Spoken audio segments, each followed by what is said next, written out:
The world where the MC lived was destroyed. Everyone had to fight against monsters to survive, and it was like that throughout his entire life. He was already tired, with huge piles of lifeless monsters around him. He kept finishing off the monsters, and for months, it stayed that way until those months turned into years. In the end, 10 years passed as if they were nothing. With a single sword, he cut down every monster that appeared before him and was never afraid. Until finally, the final boss appeared with his colossal size. The monster commanded him to give up, since, in the end, the whole world had already knelt before the chaos. He did not let himself be intimidated by that, and the monster thought it was a waste of talent since he could become one of his elite soldiers. The MC found that funny, told him not to make him laugh, and charged straight toward the boss. The monster made the first strike and he dodged, but at the same time hit the mutant's fingers, who looked closely at the hero, who also stared back, but with an attack coming in his direction, and due to the speed, he got hit anyway. The monster finished his attack saying to resist as much as he wanted, since in the end, he was nothing more than an insect. The MC was wounded in various places and retreated since he was thrown far away.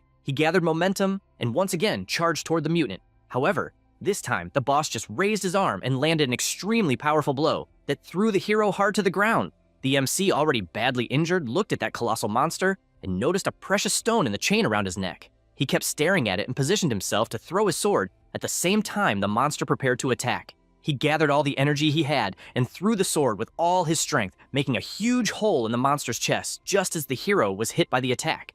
But before it landed, the precious stone shattered and the boss screamed furiously since his necklace had been completely destroyed, and all he could do was scream in disbelief that it happened, and his body was erased from existence.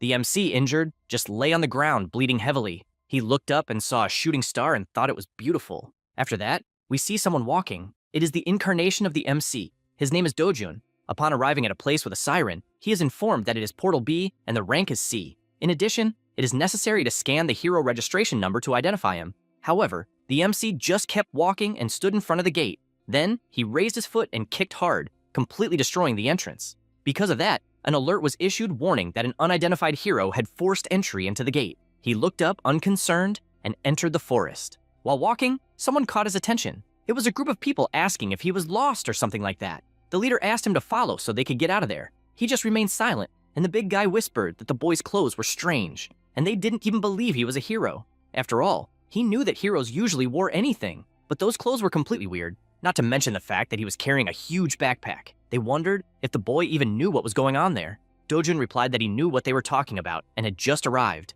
One of them comments that he already knows what kind of kid that is, and the captain doesn't like it at all, since he even imagines why the MC got in there, and explains that if he wants to hunt in that place like shown on TV and in the games, he is definitely wrong, since he needs to go through training to get the hero license, because that is a rank C portal, and anyone else must start at a rank F portal. At that moment, the MC interrupts, saying he knows the guy's trying to help, but warns he didn't ask for anything in the first place. Hearing this leaves the three in shock, to the point of asking if the guy is crazy and wants to lose his life. Because of that, he just walks away while the group says to let him be, since he will get hurt on his own for not listening to them. After walking a bit, he looks to the side and comes face to face with a giant orc. The monster growls at him and approaches to attack. However, he, with his confident look, simply disappears, causing the attack to hit the ground. The orc is confused about what happened until he appears above, and with a single strike explodes the monster's head, making it vanish from existence. With that, only the body remains, falling hard to the ground. The MC kneels, imagining nothing has changed. With the orc already defeated on the ground, he bends down and picks up the dropped sword. He becomes thoughtful for a moment and goes toward the monster again, beginning to cut it open until he finally grabs the stone he was looking for. It is a low-quality magic stone. He imagines that if it were in his past life, he wouldn't even look at this item. After putting it in his backpack, he notices movement nearby until several emerge and charge to attack. Dojun dodges the first, and holding the stone firmly in his hand, throws it at one of the orc's heads, exploding it instantly. Then, he throws his backpack on the ground and prepares himself since the fight will be intense. Meanwhile, elsewhere in the forest, the group of hunters is walking. The girl says she found the MC weird and worries since he is new and could end up losing his life. Xianru asks why she is worried until the leader comments that if the portal was really invaded, it means the elite agents of the portal control must be after the MC since that is a rank C portal. That's why he believes the elite agents are there. He turns and tells her to relax since nothing serious will happen if they don't attack any monsters. The group believes the MC must be trembling with fear in the middle of the forest, and that this fear will increase even more when the agents find him. However, the reality is different, since it is the monsters who are trembling until they get punched in the face. Another orc strikes back, but he simply disappears at high speed, appearing immediately behind the monster and landing a powerful kick, finishing another one. Then he picks up another sword and moves forward, as he will get 3 more magic stones. The day passes and Dojun continues walking with his backpack full. He believes the hunt went well since he got 12 low-level magic stones and 16 mid-level ones. At that moment, an elite agent appears and shouts that he found the target. The MC turns and comes face to face with 4 people standing in front of him. One of the agents says they are the portal control team and asks him to show his hero registration card, since if he doesn't have one, he will need to accompany them. Dojun doesn't understand what portal control means, and the man, releasing his aura, just orders him to cooperate. He stares back and resumes walking, finding it annoying. The team leader notices the lack of cooperation and orders the MC to be handcuffed, warning once more that if he doesn't cooperate, they will need to use brute force. Then one of them grabs his arm and says that if he resists and gets hurt, it won't be their responsibility. However, Dojun pulls his arm away with his other hand, terrifying the agent with such strength. Then, with a serious look, he tells them to stop bothering him. The agents realize the danger and draw their weapons. The MC soon realizes that those are rank 4 mana seals, something that would definitely work well against orcs, but not against him. For that reason, he twists the agent's arm and calmly gives his final warning, saying that if they don't want to get hurt, they should leave him alone. The agents attack, but Dojun blocks both weapons and dodges the head from one of the punches. Then, he prepares his leg and lands a knee strike right on one of their backs, and at the same time a precise kick to the other stomach, throwing him far away. The redhead, who was just observing, begins to worry about what he just saw. He fixes his gaze on the target, but notices it is disappearing, getting confused by what's happening, but it's too late since he receives a punch straight to the pit of his stomach that forces him to retreat. The MC calls his attention and asks if it's not a problem not to have a registration. The agent replies that it isn't, as long as he doesn't do anything illegal in the portals. However, he asks about the Rift Zone, leaving the agent scared. These are passages to other worlds where bizarre monsters appear, opening throughout the globe. The byproducts obtained from hunting monsters are used as new energy sources. For this reason, the places where the country completely controls the passages and confines the monsters are precisely the gates. And the places that have not yet become portals are called Rift Zones. Dojun questions that regardless of which portal it is, they will keep hunting him, using the excuse that he invaded a forbidden place or something like that. The agent agrees, saying that if an unregistered hero enters a portal without authorization, the portal control teams are automatically notified, and those closest will take action. He assures that it's not as easy to enter a Rift Zone as it is to enter a portal. The MC approaches almost instantly, questioning what should be done in this case. The agent, seeing that his head is about to be grabbed, can only think that he knew it would be problematic, and that he should have spoken to headquarters from the beginning, and with a single move, he is thrown far away. Dojun gets upset since he didn't think those guys were a big deal, and so he simply leaves, being insulted with every possible name by the agent. Now, a little about his death in his past life. He broke the stone that was in the monster's chain, and the monster screamed that it shouldn't have happened. He imagines hearing a loud scream at the end while losing consciousness and being sucked by something. He believed it was death since he thought it was coming to get him. Then, with his eyes closed, he slowly opens them until he realizes he is in a kind of freefall and questions who the person in front of him is. The boy introduces himself as Dojun and says he is losing his life. Because of that, he only asks that his wish be fulfilled so he can leave peacefully, but the MC just refuses, leaving him downhearted by this quick answer. He warns that he regrets nothing and that he fought desperately for 10 years, only to be betrayed by his comrades in the end, and his land was being destroyed and all his friends lost their lives as well as his family, and he assures that even with all his efforts, in the end, life means nothing, and so he asks if the MC doesn't also feel the same way. Dojun responds that even though his life ends this way, he hoped that his grandmother and sister, who are still on Earth, wouldn't live like that. The MC sighs and says it's okay, asking him to say what he wants. He gets excited and tells his wish. Back to the present, there is the digital complex of Gasan, Gainshan in Seoul. It is currently called the Hero Complex, as the exchanges of gate byproducts have become far more numerous than information technology companies. The MC kept walking among the people until finally reaching his destination. The employee greets him, and Dojun says he would like to sell some magic stones. The man says he is in the right place, as they can buy them for the highest price in all of Korea. The magic stones are placed on the table, and the man is startled because not even the monster dirt on the stones was cleaned. Then he says he will analyze them and asks him to wait a little, offering coffee while he waits. He says it's all the same and starts drinking his coffee while the stones are analyzed. The buyer counts 12 low-level magic stones, 16 medium-level, and 5 high-level, and asks if he is aware of the 40% fee they have. After calculating, he says they will keep a total of 5,460,000 wons. Dojun goes to the counter and asks what kind of nonsense this is, since he did all the work and they still want to charge a 40% fee. The employee laughs and suggests the client doesn't understand how it works, since they usually charge a 45% fee and are giving the best possible offer. He says if he doesn't want to sell, he can just take his things and leave, since no matter where he goes, he won't find a better offer. The MC says he will do that and starts gathering his stones.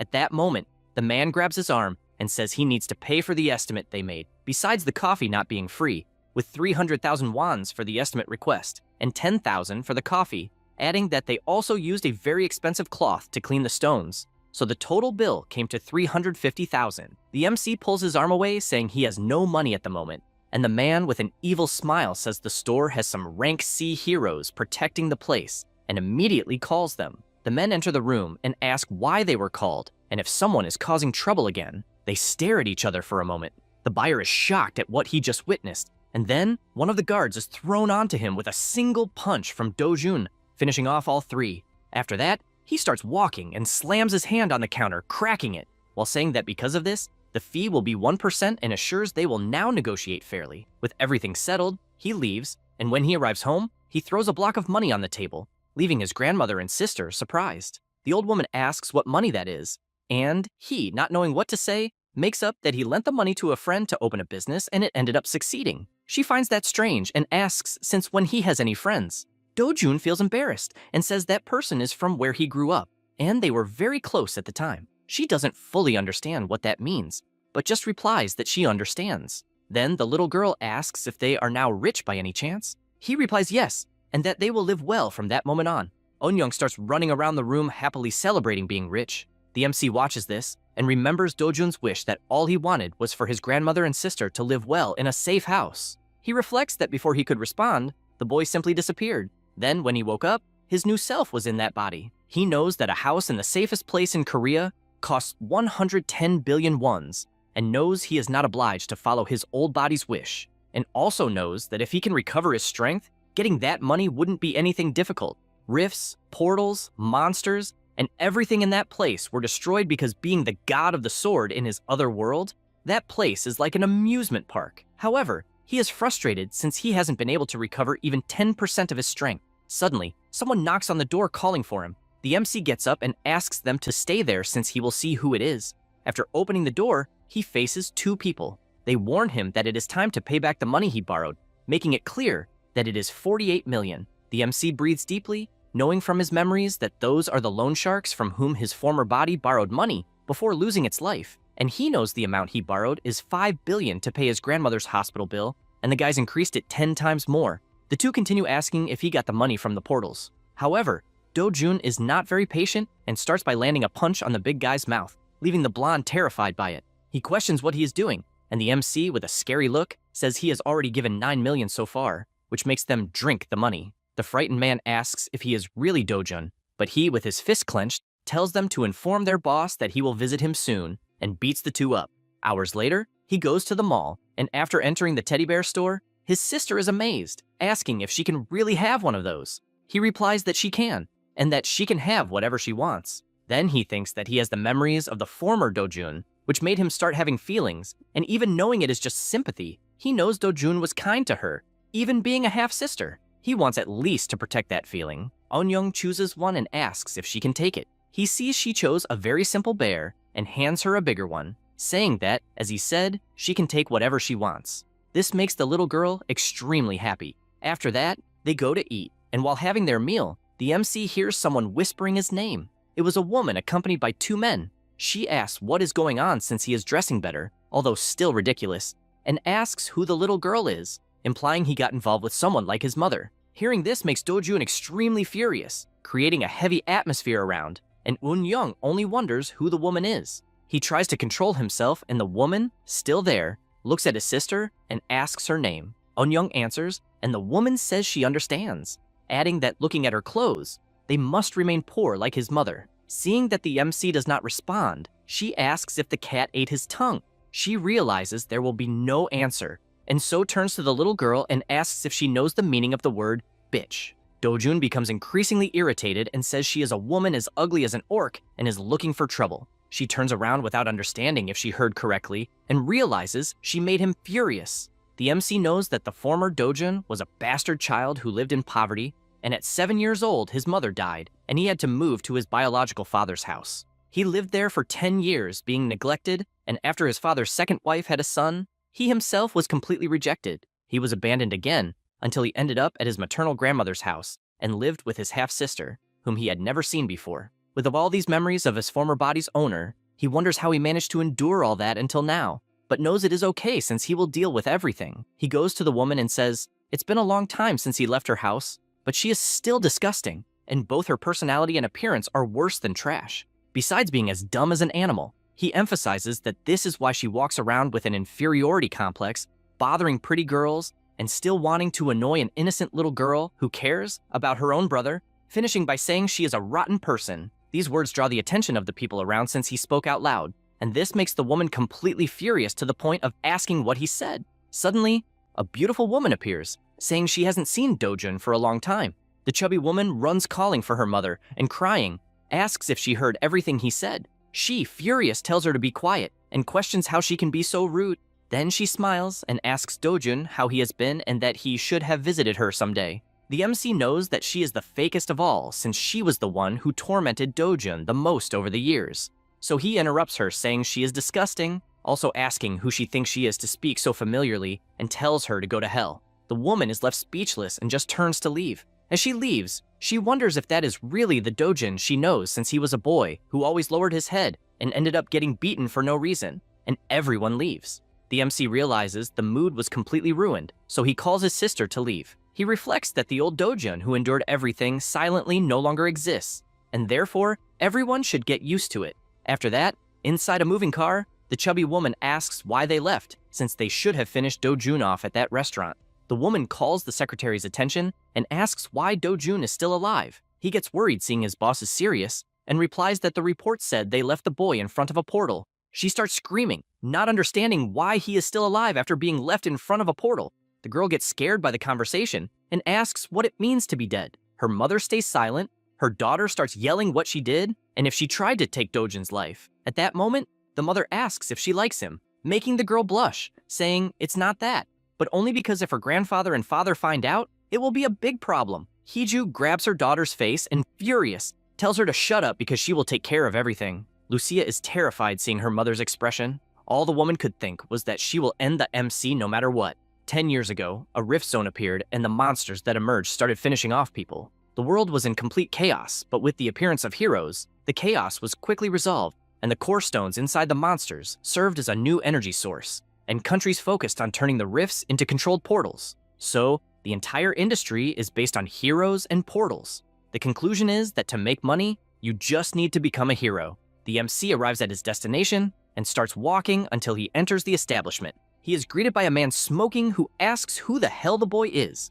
After finding out who he is, he puts out his cigarette and asks if he really has the nerve to show up there after messing with his gang. Dojun says that the more he thinks about it, the more he believes he messed up. So he wants to be compensated for the mental and physical damage they caused. The man becomes thoughtful since he knows the MC was just an idiot, but suddenly changed and is full of attitude against strong guys. And judging by how he took down some of his gang members, he believes he must have awakened. The man stands up and says that apparently the boy achieved something cool and changed, and asks if by any chance he knows what happened to other idiots who also awakened and showed up there full of arrogance. At that moment, several other men appear and approach the MC. The leader warns that they all kept complaining and ended up in rank D, and he himself has several rank D heroes there to shut the others up. The MC, who was silent, tells the guy to sit down, making it clear they haven't finished talking yet. One of the henchmen asks how he dares to talk like that, and he, without much talk, punches the guy in the face, throwing him to the other side of the room. Then he hits the second and the third, asking if they are nothing more than loan sharks, since he believes they also know how to forge IDs. While beating up the gang, he says he will need more money and therefore will need a fake ID. The last gang member tries to land a punch, but it's useless since the MC dodges and attacks, ending up knocking out all the members. The MC orders a perfect fake ID without any mistakes, and makes it clear he wants it by the next day. Everyone in the room is terrified, and the leader tries to understand what is happening since the power he just witnessed is not rank D, and he considers if it's rank C, although he really believes he might even be rank B. Dojun asks if he's not going to answer, and the leader shrinks, saying he understood. The MC approaches, saying he has more to say, and with a scary expression, asks if by any chance that bitch Hiju sent them to kill him. The man starts sweating cold without saying anything, but this only makes Dojin squeeze his clavicle until he screams in pain like crazy and finally admits yes, she ordered him to kill him. He explains the woman asked to pile debt on the MC until he couldn't take it anymore to the point of taking his own life. The MC thinks about it and asks what he means by taking his own life, since they threw him in front of a portal. The leader, trembling, asks what he means by portal and says he has no idea what he's talking about and even swears he's not lying. He keeps begging since he's telling the truth, and also comments that if he had died like that instead of simply taking his own life, the woman wouldn't even pay. The MC thinks about it since it makes sense and says the name Cheol Wu, warning that he wants all information about this guy by the next day, since that is the name of the one who dragged him to the portal. He says this and leaves. Outside, he thinks all he wants is for his grandmother and sister to live in a safe place, and guarantees that while he's there, he will do everything possible to make that happen. The next day, his card has already been delivered, and he uses it to identify himself. The system warns that the hero registration was verified, but says it's below the recommended rank, and therefore warns him it may be dangerous, and he should think carefully before entering. The MC thinks the loan shark was an idiot, since he could have made a rank A ID. Anyway, he enters despite the alert warning several times that he is below the recommended level. That is the Bombsium Gate, Class B and Scale D, with tunnel-type terrain. The recommended level is A, and entry is not allowed unless in a group of 2 or more people. He knows that since it's a rank portal, fighting alone could be difficult, but since it's in a tunnel, it will be possible because it would only be difficult if it were a rank A portal. He walks for a moment and smiles, knowing he might end up encountering hundreds of monsters inside the tunnel. No sooner does he say that than the first one appears in front of him. He gets excited since he liked finding one right away, and even with the monsters charging at him, he manages to finish them off while collecting their stones. One of them opens its mouth, showing its long, venomous fangs. He is aware that it's the black-fanged snake that can cause paralysis with its venom. Because of that, he runs and, after positioning himself, unleashes several attacks on the monster until he splits it in half. He notices that the venom landed on his glove and laments it, as he basically threw 300,000 one away. Then he hears something and notices more snakes approaching. However, that's nothing, as he starts finishing them off one by one, with their goo being splattered in all directions until he finally defeats them all. He digs his claws into the snake and finds it strange that there's no magic stone. Only then does he reflect that, if it's like in his old world, the drop rate for magic stones from the black fang snake is still 3%. Because of that, he continues on his way, as it means he'll have to finish off at least 100 more of them. After reaching another room, he comes across skeletons on the ground, and looking ahead, realizes he's finally facing the boss. He throws his backpack to the ground, confessing that he wasn't sure which path to take, but it turned out fine, and he charges in for the attack since he wants to finish quickly and leave. After landing a punch, he notices something strange, as his attacks weren't strong enough, and due to that distraction, the snake uses its tail to strike and throws him with full force against the wall. Then it charges in to devour him, but he jumps back in time and, after repositioning himself, charges in again, landing another powerful punch. This attack makes him conclude that this monster is on a much higher level than the ones in the tunnel and has much tougher skin. He tries to think of what to do and laments that if he had his full strength, that snake wouldn't be more than an insect. Then he looks to the side and sees a sword stuck in the ground from heroes who lost their lives. He observes it for a moment and picks it up, as despite being worn out, he has no other option. Besides, he knows it doesn't matter how old a sword is, since what matters is who's holding it. The boss wastes no time and charges in, but Dojin jumps and, already in the air, tells it to consider it an honor to be finished by him. Then he grips the weapon firmly and delivers his powerful slash that lights up the entire hall. After this attack, he stays silent for a moment and realizes that even though he defeated the boss, the sword also broke, and it would have been bad if he had missed. He goes to the monster's body and starts checking for items, and removes one of its fangs, as despite being small, it can be used as a sword and, if properly refined, can even be useful. The MC doesn't complain, as the job pays much better than a normal one anyway. Having finished everything, he leaves the portal and realizes it's already nighttime, so he ended up spending more time than he thought. He thinks he needs to recover his strength soon, and he's also happy that his colleagues weren't there to see him like that.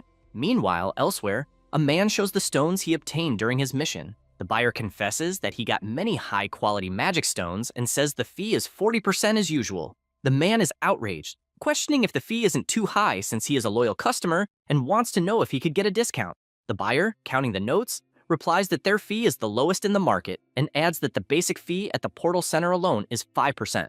And since they don't record the transactions, they don't even charge an additional fee. He hands over the money, saying they consider all these things so heroes can get the best possible profit. The man starts counting the money, agreeing with what was said, and asks the buyer what the hell happened to his face since it's all beaten up. Mark says a crazy guy came in and hit all the guards, and he himself got caught in the middle. The hero says he understands and comments that they probably let their guard down since the guards are rank C, and also suggests looking for guards based on skill, not rank, since ranks are just a government convenience. But in the end, what matters is skill. Then he says there is a difference between a guard who just got his license and a hero who hunts monsters and risks his life. The seller gets fed up hearing this, just wanting the guy to leave instead of babbling. The man says they may not have known each other for long, but asks to be called if needed and leaves. Passing by the MC who was arriving at that moment, Mark panics seeing who just came in and starts shouting to the hero that the one responsible for the damage on his face is the boy in front of him. The man stops before leaving and asks if he's sure, saying he's tall and even handsome but doesn't seem capable of that. Anyway, he starts intimidating the MC, asking why he caused trouble there since a true hero can't be beating innocents, and asks if he doesn't know his duty is to protect civilians. The seller gets excited knowing the guy with the hood is a veteran hero of 7 years. However, Dojin turns around and tells him to shut up and get out of there. This makes the man furious and Mark happy since things are about to get rough. The MC asks if he wants to take revenge or something. He gets angrier until his veteran intuition kicks in, aware that the main cause of heroes' deaths isn't monsters, but fights with other heroes. Because of that, he turns and says he's leaving since he's a bit busy. Now only Dojun and Mark remain inside the shop, and he asks if there's anything else to complain about. All that's left is to hang his head until the MC throws his backpack full of magic stones. He starts calculating the amount and can't believe it since there are many high-level magic stones, and he doesn't know who the hell that person is. He starts adding everything and, looking at the stones, says it totals 150 million wands. Dojun imagines he hunted all day and the stones are only worth 150 million and tells him to pay quickly. Mark says he still needs to deduct the fees, but sees the sinister look in front of him and wonders if he said something wrong. The MC smiles, saying there is really 1% fee to deduct, and asks for 148 million wands after that deduction. The boy gets furious, wanting to punch the MC since the commission is 40%, but that's only in his head, since he's not crazy to do that, and just says that for transactions above 100 million, he needs his superior's approval. Dojun, with a serious face, orders to get the approval quickly. The seller starts fiddling with his phone to contact his superior to explain what's going on, but without noticing the phone is taken from his hand, and Dojun, losing patience, tells his superior to send the money immediately if he hasn't understood. The man shouts through the phone that he understands and tells to return the phone to the employee. However, what he does is throw the cell phone against the wall and still says it's to get the money quickly, since, as he heard, the superior said he had understood. Mark is shocked seeing the destroyed cell phone beside him and immediately grabs all the money from the magic stones. With that resolved, the MC leaves, saying it's always very good to do business there. However, the seller is upset since nothing good happened. 10 minutes pass and someone enters the shop. It was the owner of the establishment, asking why the phone wasn't answered and wanting to know what strange call that was earlier. Mark just tells his boss he's quitting and, showing the condition of the cell phone, says he can't take it anymore. The owner of the place looks fixedly ahead in the boy's direction, immediately takes his phone and calls his emergency contact, saying he needs them to show up at the shop immediately. The woman replies she understood and keeps walking, being an attraction to all because of her beauty, leaving everyone amazed. She doesn't waste time and soon arrives at the shop and enters to be attended. Mark is shocked since he recognized her instantly. She asks him not to react like that since she's an ordinary person. However, all he can imagine is that she is the 4th rank S heroine of Korea, and although he knows little, he knows she is the niece of the shop's boss and doesn't understand what she's doing there. She soon asks if there is a hero causing problems in sales and giving her uncle a headache, and, after sitting down, asks to hear everything that happened. Meanwhile, elsewhere, Dojun is meditating in his yard. He imagines he has been hunting all day and hasn't made much money and knows he needs to start entering rank S portals soon. For that, the most important thing he needs to do is recover his power. However, unlike the world of his past life, the atmosphere in that place is scarce, and even though he keeps absorbing all the time, he thinks it will take about 3 years. Then he thinks it would be interesting to get great equipment, but knows that, unfortunately, in that place, even junk equipment costs way too much. At that moment, he feels something and immediately yells to his sister, who, looking to the side, is grabbed by him, asking her to go inside immediately. He rushes in, and his grandmother asks what happened. A strong tremor starts, and the little girl panics, asking if it is an earthquake. Do-jun imagines it's not, since he is absolutely sure it is a rift forming. His grandmother, still confused, asks what is happening, and he just tells them not to go out, since it is dangerous outside at that moment, and on his own, he attacks the purple structure that formed. At the same time, at the Hero Association in the metropolitan city of Seoul,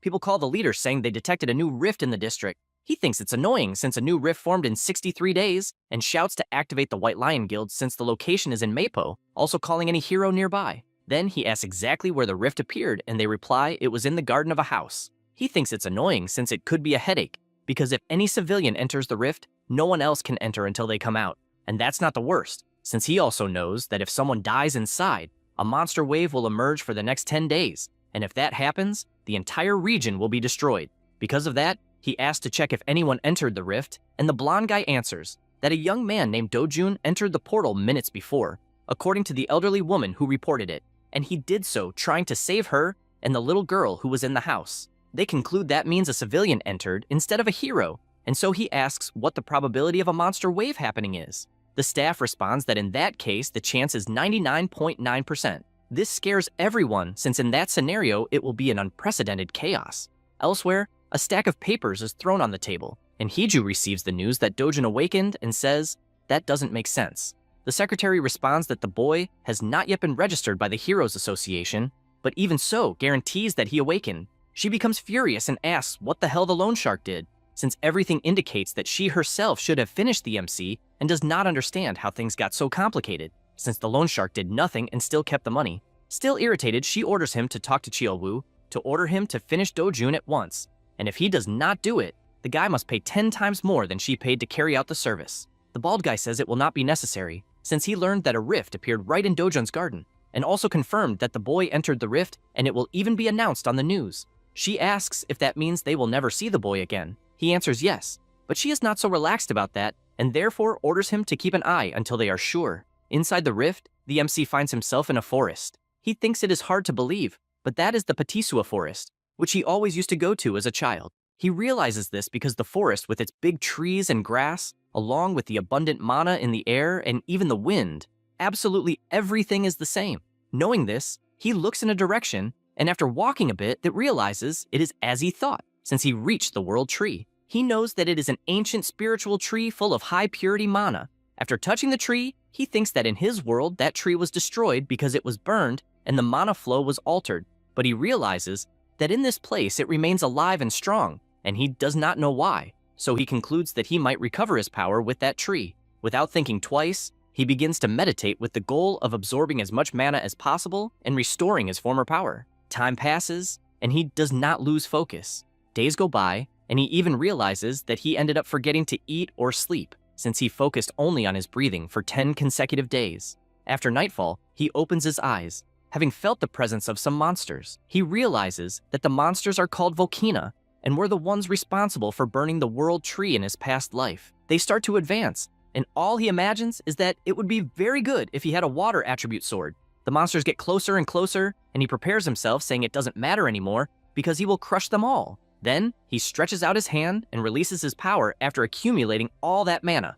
The monsters begin to scream in pain, and he stays focused all the time. What he is doing is releasing his mana, since when releasing accumulated mana in the form of energy, it explodes. He thinks it has been a long time since he accumulated so much mana. The monsters start to channel power through their mouths and shoot it toward the MC, who only sees the energy approaching and being blocked by his natural barrier. He starts walking, saying the world tree is finally safe, and with a confident look, says he wants to see how much stronger he has become. He cracks his neck, and the Volcana begins gathering energy again, but at the same moment, he appears putting his hand in the monster's mouth to stop the power from passing through, and even so, the monster fires with all its strength, but the attack explodes inside its mouth, making its body explode from the waist up and dropping a magic stone. Now he walks toward the other monsters, and with a smile on his face says that by killing those idiots, he might even get the inextinguishable ember. Then, excited, he starts attacking all the monsters, since, as far as he remembers, the drop rate was high, and he wonders how many monsters he will be able to eliminate. His excitement is so great that he cannot stop hitting the mutants. After finally finishing, he sees a kind of golden coin among the dropped magic stones. He bends down and picks it up, knowing that it is the inextinguishable ember. The MC gets excited since he really managed to get his hands on that again, like in his past life, and a flame begins to arise in his hand. He sees that and can only think that it would be good if he could absorb more mana from the world tree, but he knows it is too much for his current body. So the most he can do is absorb that Ember E, changing the attribute of his mana to fire. After his whole body is covered in flames, as well as his mouth, he thinks that in his past life he didn't need to do this. So he didn't know it would take 10 minutes to absorb just one. He starts moving his arm to see how he feels, and notices more embers on the ground, deciding to absorb as many as possible. Outside, many people are watching the rift, along with numerous reporters.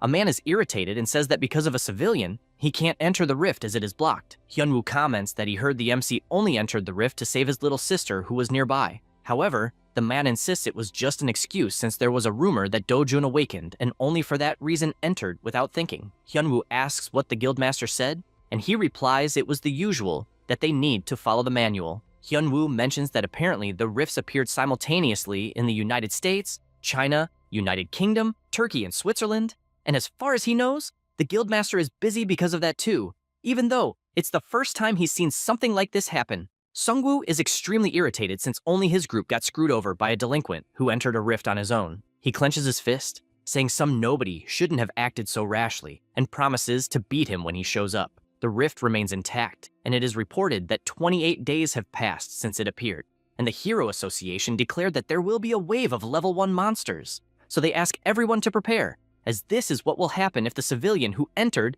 doesn't leave in 2 days. A man turns off the TV. This is Chang Syu, who asks if the person who appeared on TV is the damn Dojun.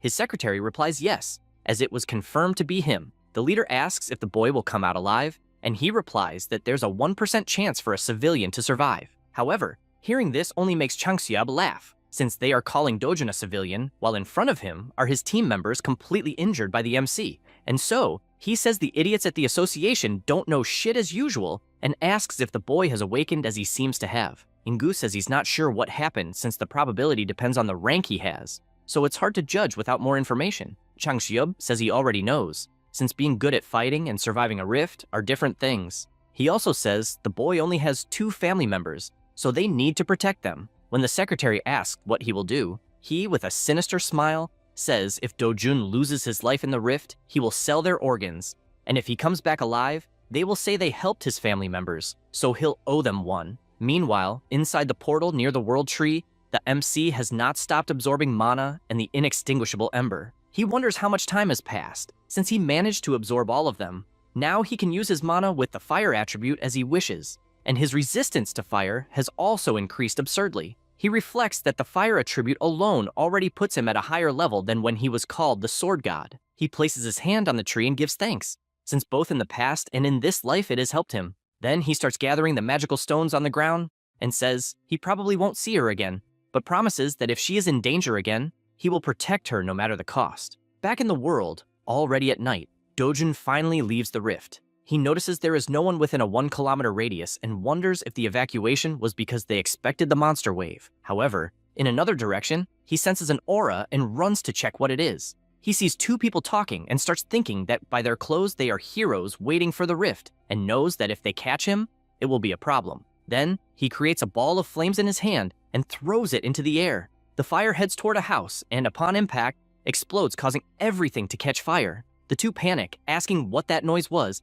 and immediately start moving toward the fire. As they get closer, they realize the fire has already spread throughout the whole house, and they don't understand why the hell that place caught fire out of nowhere. The MC, who is watching from afar, imagines that his accuracy was very good and, looking at his hand, remembers his friend, since he was the strongest mage on the entire continent and would undoubtedly be amazed if he saw that power. At that moment, something catches Hyunwoo's attention, who, looking to the side, comments that the rift looks strange. It starts disappearing little by little, and the 2 keep running at full speed. As they get closer, they are shocked because the rift simply disappeared right in front of them. Meanwhile, the MC keeps walking, happy with the result he got. The next day, it was announced that the new rift that appeared in the Mapo district disappeared early in the morning, and that it had been exactly 29 days since someone entered the rift, and the Heroes Association which was preparing for the waves of monsters, was surprised to witness such an unexpected phenomenon, which led them to start an investigation. They also announced the inexplicable fire that occurred near the place where the rift was. People gossiping whether the boy who entered the rift lost his life, thinking it was more than deserved, since one should not do that alone. The MC just walks by observing that conversation and continues on his way, imagining that if the rift disappeared, then no one else will be able to see the world tree, and, although he thinks it's a shame, he feels relieved. He finally arrives at the place he was heading to. Inside, two people are talking, and the smoker says that if the MC lost his life, then it's over for the old woman and the little girl. His colleague agrees and also comments that their boss, being a civilian, will make a lot of money. The smoker said the old woman doesn't have much to enjoy, but thinks the little girl will grow up to be pretty, and believes the boss is looking for something to do with her at that moment. At that instant, someone calls for them. It was the MC with his terrible aura, asking where their boss is. At that moment, a car stops in front of the place and a person gets out. It was Chang Seob, accompanied by his secretary. He laughs, saying that now that Dojun lost his life, he can sleep in peace, and asks what's on his schedule that day. Ingu checks his notes and says he has lunch scheduled with CEO Bark, and after that, nothing in the afternoon. He asks if that's serious, and orders to ask Madame Kang to visit him that night. Besides arranging some new girls for him to have fun with, they start going up the stairs until they are shocked to see one of their subordinates getting beaten up. He freezes at what he's seeing since another subordinate was defeated in moments. He realizes who the person in front of him is, and the MC, with his evil look, comments that apparently a dog was messing where he shouldn't. Chang Xiaob can only tremble in fear before that aura. Dojun puts his feet on the table and asks if he has gone deaf. Chang Xiaob is on his knees while the MC is sitting until he orders him to bark, since he doesn't think a bastard like him should be treated as a human. He obeys and starts barking as if there's no tomorrow. Their subordinates stand with their backs turned, unable to do anything, just listening to what's happening. Dojun approaches and orders him to bark louder, and accuses him of pretending to be an ally, but as soon as he saw an opening, stabbed him in the back. Then, he gets closer and asks if he really thought he wouldn't know how to deal with an idiot like him. Chang Xiaob crouches immediately, begging for mercy, saying he will serve as a loyal dog from that moment on. Dojun kicks him in the mouth, throwing him backwards with his head on the floor. Then he calls the secretary and says he will be the new boss, ordering him not to work like a dog for a guy who isn't even human. He also says he will probably like getting rid of trash like Chang Xiu, and therefore gives permission to do so. The Four Eyes starts to sweat cold until he crouches down, warning that their boss has many connections, and that if he himself suddenly becomes the boss, he believes people will find it strange. Therefore, he asks to give the leader a chance. However, the MC questions why he is acting that way, since he knows he is an expert at putting people in barrels and throwing them into the oceans, or even crushing them in a junkyard. Then he assures that if he does not want to help, he himself will throw their leader into a portal to become monster food. Chang Xiao bows once again, begging for a chance, and saying he will work until the day he loses his life, and everyone keeps begging for that.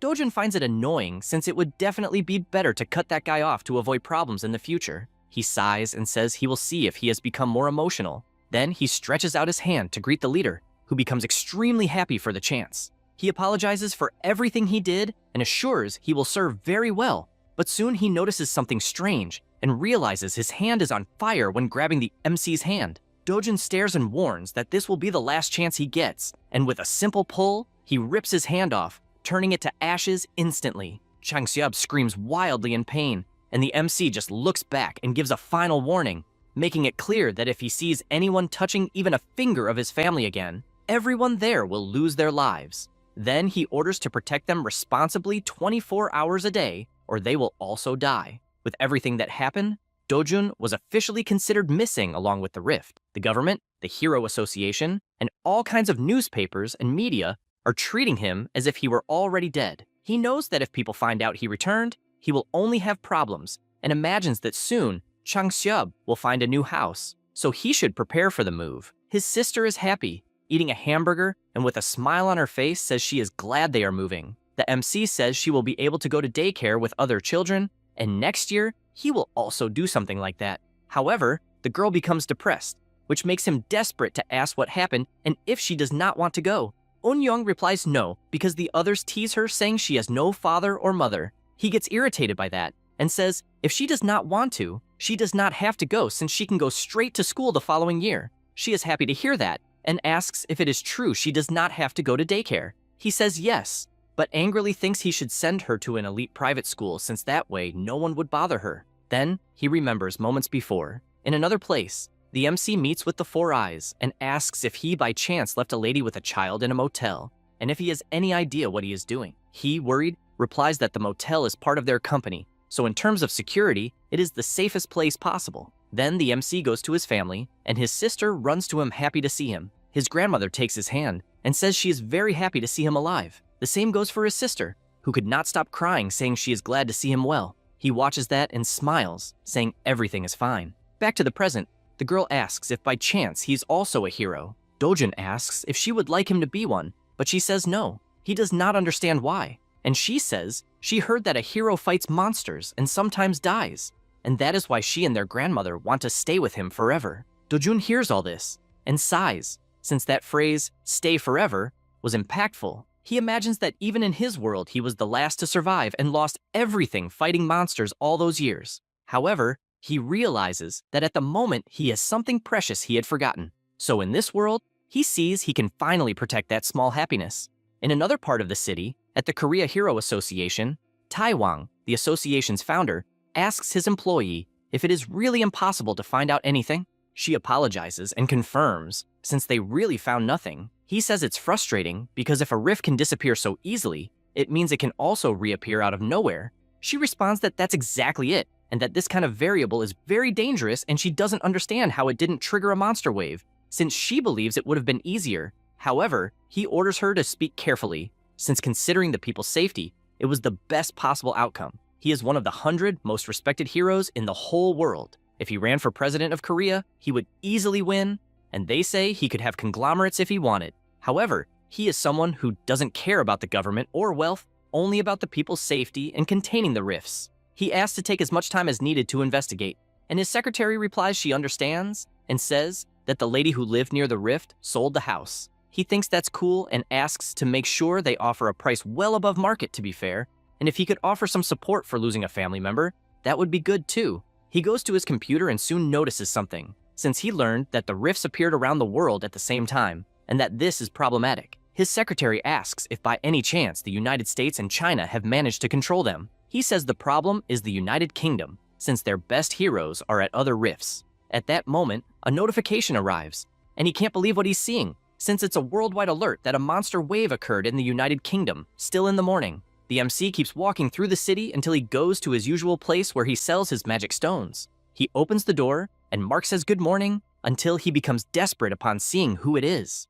Immediately, he starts yelling at his manager that this is the troublemaker. The owner closes the newspaper he was reading and stands up, asking if this is the person who abused their goodwill while he was away. Dojun replies that it's the perfect time for the owner to be there, and says he has many magic stones to sell that day, so he wanted someone with more authority to handle it. He says this and throws his full backpack on the floor. The man sees this, imagining it must be full of low-level magic stones like last time, and says they won't do business with him anymore, so he asks him to leave. The MC asks why not. The establishment's manager says that a 1% fee is a big loss for the shop, and so they don't want to do business with that kind of person. Dojun laughs, warning they'll regret it, but the manager doesn't care and says there's no reason to continue talking, since only the association charges 5% fee, so none of that makes sense.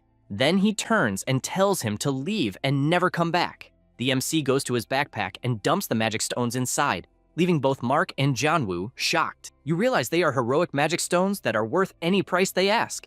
The MC laughs and says that if they don't want them, it's no problem. This is a heroic magic stone. In Mexico, a famous drug scientist named Kurzman was breaking magic stones trying to create a drug. Things didn't go as planned, and he ended up activating its power and himself awakened as a hero. Since then, this type of stone became famous as an essential item to awaken heroes, and for that, it got that name. They look completely shocked, since it's a rare energy source and a luxury item. The MC says he will store everything and leave, but the manager changes his attitude, asking him to wait a bit.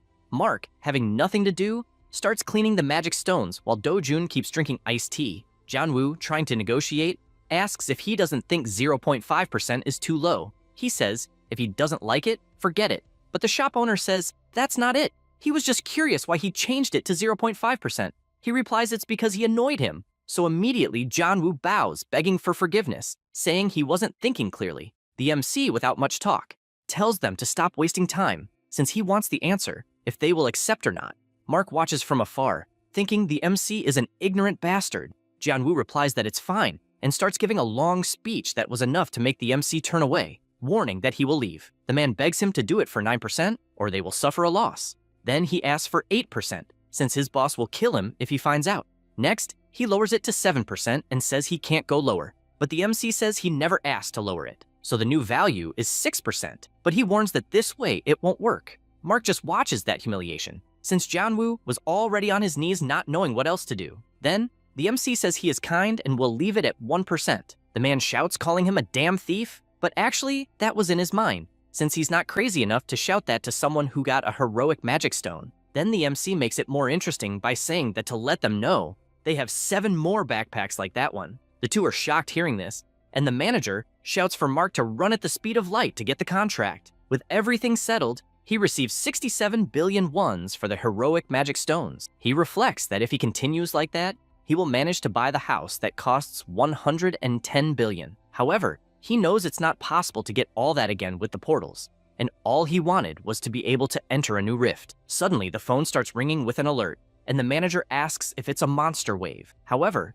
it was just an administrative alert from the Ministry of Foreign Affairs warning about what happened there. He is intrigued by this. Then, he said that useless and unskilled people are pathetic. He keeps walking, imagining that if it had been in another time, he would have run to the rift, no matter the country or association, but he is sure he will not live like this anymore. After that, he goes to a restaurant with his family for a banquet. His grandmother checks the menu and is shocked, since 100 grams of meat was costing 250,000 wons, and she thought that was too much. He just tells her not to worry, since he earned a lot of money on his last hunt. Eun-young watches the meat, and after bringing it to her mouth, her eyes shine, amazed because the taste is surprisingly good. Sunja stares at the juicy meat until the MC also looks and says he will want a rib, a steak, a sirloin, and pork belly. His grandmother is shocked by how much he ordered and asks if he didn't overdo it a bit, since she doesn't know how they will eat it all. Do-jun, with a smile on his face, asks them to eat with their hearts that day, and, for that reason, they could eat well. She breathes deeply, not understanding the reason for that, until her granddaughter points to a piece of meat in her direction, asking her to eat it because it's delicious. She decides to try it since she has nothing to do and is amazed because it is indeed very good. Everyone continues eating and having fun. At that moment, Jo-yeon enters the restaurant and starts walking between the tables until she reaches the MC and calls him. She asks if they could talk a little, already stating that he is a hero. However, she is interrupted when he asks if she can't see that he is eating with his family, and if she has business to discuss, she should talk to him after he finishes the meal. She processes what she just heard and, irritated, wonders if he has no idea that she is Jo-yeon. Anyway, she replies that it's all right, not understanding how someone could talk like that, then goes to the waiting area. People can't believe it, seeing an S-rank heroine sitting and waiting, besides knowing she is easily one of the top 10 most beautiful heroines in the world. They whisper, wanting to know who is the person that would make her wait. Jo-yeon just stares fixedly, thinking that 2 months earlier, Dojin was the first person to come out of a rift alive, and the rumors say he awakened inside the rift, but he was declared dead after the rift closed. She realizes the boy is living very well, and admits that he is someone who made her feel tense just with a look. She tries to deduce if he became an S-rank in those 2 months, but she has, as an example, the magnate Calfmore, who took 5 years buying magic stones to reach S-rank and only then awaken. She doesn't accept that a boy suddenly reached S-rank, only believing he is someone with a unique ability or something like that. At that moment, the MC and his family start to leave the restaurant, and seeing this, Zhao Yan stands up, but another person steps in front, catching the MC's attention. It was Chil Wu, with his bizarre face, saying that it seems he wasn't crazy since it really is Dojin there, and asks how the hell he managed to crawl out of the rift. He approaches saying he knew he was a worm, but didn't want a cockroach right away. Jo-yeon can't believe it since, among all the people, it's precisely Chil Wu there, and she doesn't understand why. However, the MC just looks away and calls the S-rank, asking if she wanted to talk about something. The big guy also looks to the side and sees that it really is Jo-yeon there and asks what the hell is going on. Dojin replies that he has something to do and asks her to help his family this time. She asks what kind of help, and he says to just call a taxi for them to go home, and then, with his intimidating look, says he will be busy since he remembered he forgot to collect a debt, leaving the big guy excited. Then, leaving the restaurant, Julian takes the grandmother and the MC's sister to the taxi and tells them not to worry and to come back safely. She says goodbye until the car finally leaves. Inside, a loud noise is heard, and it was Dojun with his hand raised since he just slapped Cheolwoo right in the face, who becomes furious asking if he wants to die. However, the employee interrupts, asking for permission since they can't fight inside. He turns around pushing angrily and tells her to fuck off, which scares all the restaurant customers. Then, he starts shouting like a madman asking if Dojun wants to lose his life. But once again, the hand goes toward him, and the MC lands another solid punch that not only hits, but also throws him backward. The MC says he wanted to have a talk with him and asks if he was the miserable one who threw him into that portal and left him to die. So he guarantees they have a lot to talk about. Cheolwoo laughs and says he has nothing to say to someone who was abandoned by their own father, and that it seems even his stepmother hates him. He takes his cell phone and starts a voice recording, so he asks to repeat everything he said. The big guy, already furious with that, tells him to fuck off and, gathering energy in his hand, says he won't say anything and instead attacks, saying Dojun is nothing more than the son of a bitch. The MC just watches and, with a simple raise of his hand, blocks the attack and immediately reflects it back. This leaves Cheolwoo confused since his punch was simply reflected. Dojun, still with his hand raised, uses his impulse technique and throws the big guy far away.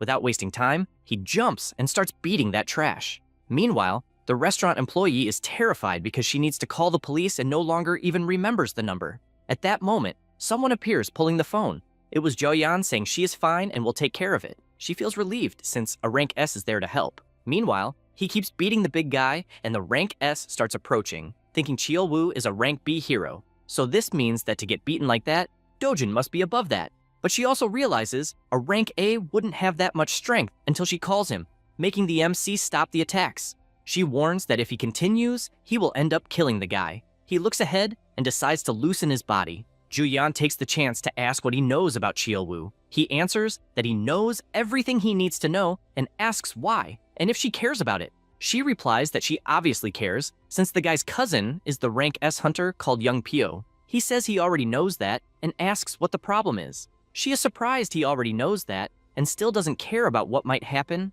so she thinks he's very naive. She looks at the beaten body on the floor and comments that the only reason the guy acted that way is because his cousin will protect him. So she reinforces that the MC will be in danger from that moment on. He laughs hearing that, and she questions if he is not afraid. Dojun approaches her and says that the fact that they have information about himself is bothering him. He says this with his intimidating look up at her. Meanwhile, the employee is hiding behind the counter, outraged, since a rank S said she would take care of the matter, but hasn't done anything so far. Juyeon apologizes for showing up suddenly, and explains that her uncle asked her to do this since he reported that he went to the store to sell some magical stones and wants her to sell them. She asks how many, and she replies that she will buy all that they have. The MC finds this interesting and says that he has many. She responds that it's not a problem since the benefits of an S-rank hero go beyond his imagination. Looking at the defeated body on the ground, he explains that it's not that he doesn't want to sell, but that there is a condition. She asks what it is, and he says it's nothing serious, especially for the famous Juyeon. Elsewhere, someone breaks a bottle on the floor. It was Heeju, upset because it was reported that Dojun had lost his life in the rift. Her secretary says he is sorry since even the association thought he was dead. She says she doesn't want to hear excuses and asks how he will handle this. He says he has something to say first and explains that the boy defeated Cheolwoo, but she is shocked, even when the secretary says that apparently Dojun knows something after defeating Cheolwoo. She starts to sweat coldly because if her father or husband finds out, she will be in trouble. And even though she knows she can handle it, she is afraid it will leak to the media and affect her company. Because of this, she instructs not to let it leak to the public, since they will end up losing their sponsors, and that the police must be silenced first. He reassures her by saying that all the newspapers and police have already been silenced. She sits more relieved knowing this. Then he approaches and whispers that it won't help much anyway, since Cheolwoo is Youngpyo's cousin. She is surprised to learn this. Cheolwoo has always been known as trash among the heroes, and as far as people know, Youngpyo cares about his cousin. However, the blonde is just a pawn used to do the S-rank's dirty work without getting his hands dirty. The secretary says that even for someone important, it would be bad if the police and reporters got involved. She orders a meeting to be scheduled as soon as possible since they need to meet with him and asks about Chang-seob and if he really betrayed them. He answers yes, and explains that they are even taking care of Dojun's family. Heeju is outraged by this, ordering a call to Mr. Park since they will make Chang-seob pay for betraying and switching to the MC. In another place, several heroes are gathered. There are 37 rift zones in Korea. 5 of them are turning into portals, while the others are under the care of the Hero Association. Juyeon hands over her card, which is immediately confirmed. They go to the entrance, and Dojun, who is also accompanying the mission, imagines there is only one entrance. And even though Juyeon is a famous S rank, her identity was still verified. Inju approaches her and says she is surprised since it is quite rare for them to be called to a rift zone. This is the Guildmaster Cleome, an A-rank hunter. Juyeon doesn't know what to say and just says she wanted to have some fun. Then she looks back toward the MC. Their conversation at the restaurant went as follows. He said he had a condition, which was to let him enter the rift zone. And if they did that, he would be willing to sell all the stones he has at market price. And the reason for wanting to enter was that he would make more money in the rift zone. She thinks about this since it is too crazy to enter such a dangerous place just for money. She imagines that he doesn't care since thanks to him, she got a heroic magical stone. After they pass the entrance, Inju asks her to be honest and asks who the guy on the mission is. She replies that he is just an acquaintance. The guildmaster is not convinced and asks if he is her boyfriend or something like that. She replies that she isn't and that she was only owing him one and recruited him for the mission as a form of payment. The grasshead is surprised that an S-rank heroine owes something to anyone. As the group walks, they hear something just like the MC. Immediately, everyone takes battle formation since a giant bird is flying toward them. Inju can't believe it's a basilisk, and immediately the captain coordinates the team to defend and attack. However, Dojun just runs past and heads straight for the monster. Seeing this scares everyone because they don't understand what the boy is doing. He gathers energy in his hand since he finally has his first target. Close to the basilisk, he concentrates the flames in his hand and lands a solid punch to the monster's face, sending it crashing forcefully to the ground. Then he descends and stands in front of the knocked-out bird with a huge hole in its head caused by the punch. A group member asks if a basilisk was really defeated with just one blow, but the MC raises his foot and stomps hard, saying it will only die if he does that. Everyone is shocked witnessing this scene until Inju turns and asks who the hell the boy is. Jo-yeon doesn't quite know what to say and just replies that he's just a very strong boy, but she doesn't accept that answer and starts shaking the captain, questioning how many heroes she knows who could take down a basilisk with a single blow. She is left speechless and says she believes that even the guildmaster could do such a feat and therefore doesn't understand the reaction. Inju doesn't accept this answer since they even witnessed a fight in the air, and with just one punch, he knocked down the basilisk like it was a little bird. Jo-yeon looks scared toward the MC, trying to imagine his true identity. Because of this, she says she will change the plans a bit and says she will go toward the center a little. She asks Dojun for permission, but he quickly interrupts, saying he won't share anything with those who didn't help. Then he puts the stone in his bag. She replies that she's not there to ask for that and admits she thought he was too strong for such a simple monster and asks what he thinks about going further in. Immediately he smiles and says it sounds fun. She starts walking, saying she knows that area very well and will serve as a guide, but asks him to stay close so he doesn't get lost. She barely says this and starts running at an impressive speed. The MC notices she suddenly started running, and so he crouches and practically disappears with the speed he has. The group just watches from afar, unbelieving, since as far as they know, Jo-yeon runs at bullet speed, so they think Dojun is the very light. A group member asks if they won't go after the two. The guildmaster asks if it's possible to follow them. He answers that obviously it's impossible, and so they will have to hunt around the surroundings. She goes to the defeated basilisk, seeing the damage the MC caused, reveals that she and the rest of the group are revered for being A-rank heroes, but admits that compared to S-rank heroes, they are insignificant beings since there are powerful people like Jo-yeon and another certain someone whose name she doesn't say. Meanwhile, Jo-yeon is moving at full speed until she looks back and sees nothing and wonders if she should slow down. But at that very moment, the MC, who was already by her side, asks if she could run a little faster, and so she is overtaken. She simply couldn't believe it since she doesn't understand how she was caught, as when it comes to speed, she's top 2 in the entire Korea. The MC decides to walk backward until matching her speed and confesses that he did not expect her to be so slow, besides not being able to keep up with him that way. Jo-yeon shouts furiously, since at no point did she say she would follow him. The MC stared up towards some mountains. He catches her attention and asks what is at the top of the mountain. She is surprised, recognizing the area because it is where the Rift Boss is. She further explains that it is a monster called Caesarion, a creature about 20 meters tall that resembles a pterosaur, and warns not to even think about fighting this monster since it requires at least 3 rank S heroes to take it down. He asks if by any chance this boss has a high-level magic stone, She replies that it obviously does, and that the magic stone is even more powerful than a normal high-level one, and questions why he asks. Then he just resumes walking, and she becomes scared, wanting to know if he's really thinking about profiting from the boss, since she did not call him to the rift to do something so dangerous. But when she sees, he is already running at full speed, and she becomes terrified, since facing Kassarian alone is suicide. So she starts running too, getting close to him, but the MC disappears by increasing his speed even more along the trail toward the top of the mountain. After a while, Zhou Yian is shocked by what she sees and asks what the hell that is, since in front of her, the boss is already completely defeated. She sees Dojun putting away his knife and cannot hide her shocked expression because Kassarian is extremely powerful, and she even knows of a rank S hunter named Heiyol who was known for hunting this boss. When this hero faced him for the first time along with a group of rank A hunters, all were obliterated, leaving only Heiyol alive. He was frustrated by this, and, after that event, created a group with another rank S hero and 2,000 rank A heroes, purely for revenge. The hunters attacked with their arrows targeting the boss's wings and also restrained him in various places with their magical bindings. The rank S took advantage of the moment and attacked together with his whole group, but Kassarian also fought back, and the battle went on for hours, being a complete massacre. She says the hero did manage to hunt Kassarian, but most of the heroes died, and because of that, the great guild Sweet Life has not recovered its strength even after 3 years.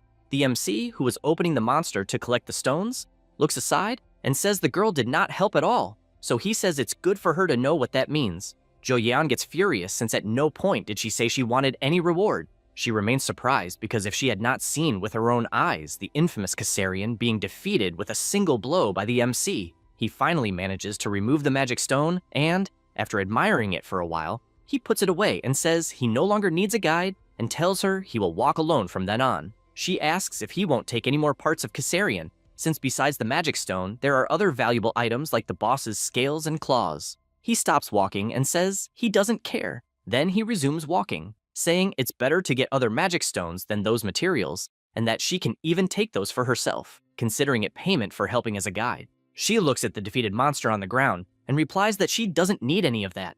Later in the afternoon, the group of heroes is gathered and several backpacks are piled up. The rank A heroes watch, and a guy comments that Dojun is constantly grabbing backpacks there and returning with them full of magic stones. He admits that their guild would have to hunt for at least 3 continuous days to get the same amount of stones that he has. The guildmaster looks at Zhou Yan sitting on the floor and asks who the heck the boy is. She is aware of the absurd speed she witnessed and, frightened, imagines that if what Zhou Yan said was true, then the boy finished Kassarian without any special equipment and concludes that this could mean he is the strongest hero in all of Korea and maybe even in the whole world. She then looks to the side and sees the MC arriving with another backpack and throwing it on the floor. They start gossiping that Dojun came back with another full backpack and believe that even if they told other people, no one would believe it. They say it's even better not to tell anyone since they won't believe it. Zhou Yan gets up and starts talking to the MC. They watch from afar and wonder if the two are flirting. They suggest that the boy could take better care of himself to match Zhou Yan's beauty, since they think the two go well together because he is not ugly. However, Inju stops to think since what she's seeing can't be called flirting because she is witnessing him being a little rude to Zhou Yan, who never thought she would see someone treating her like that. Suddenly, he hands the backpack to her and starts walking out. Inju is outraged, questioning if the guy is just going away without even saying goodbye, and the captain replies yes. She asks why he left the backpacks there. Zhou Yan explains that she told the MC that when everyone finds out he defeated Kassarian, he will become famous overnight, but he replied that he hates to attract attention and so asked her to take care of everything. The guildmaster is surprised that someone would refuse such fame and just comments that he's a strange guy. Zhou Yan is silent for a second and, with a blushed face, says he's strange even too much.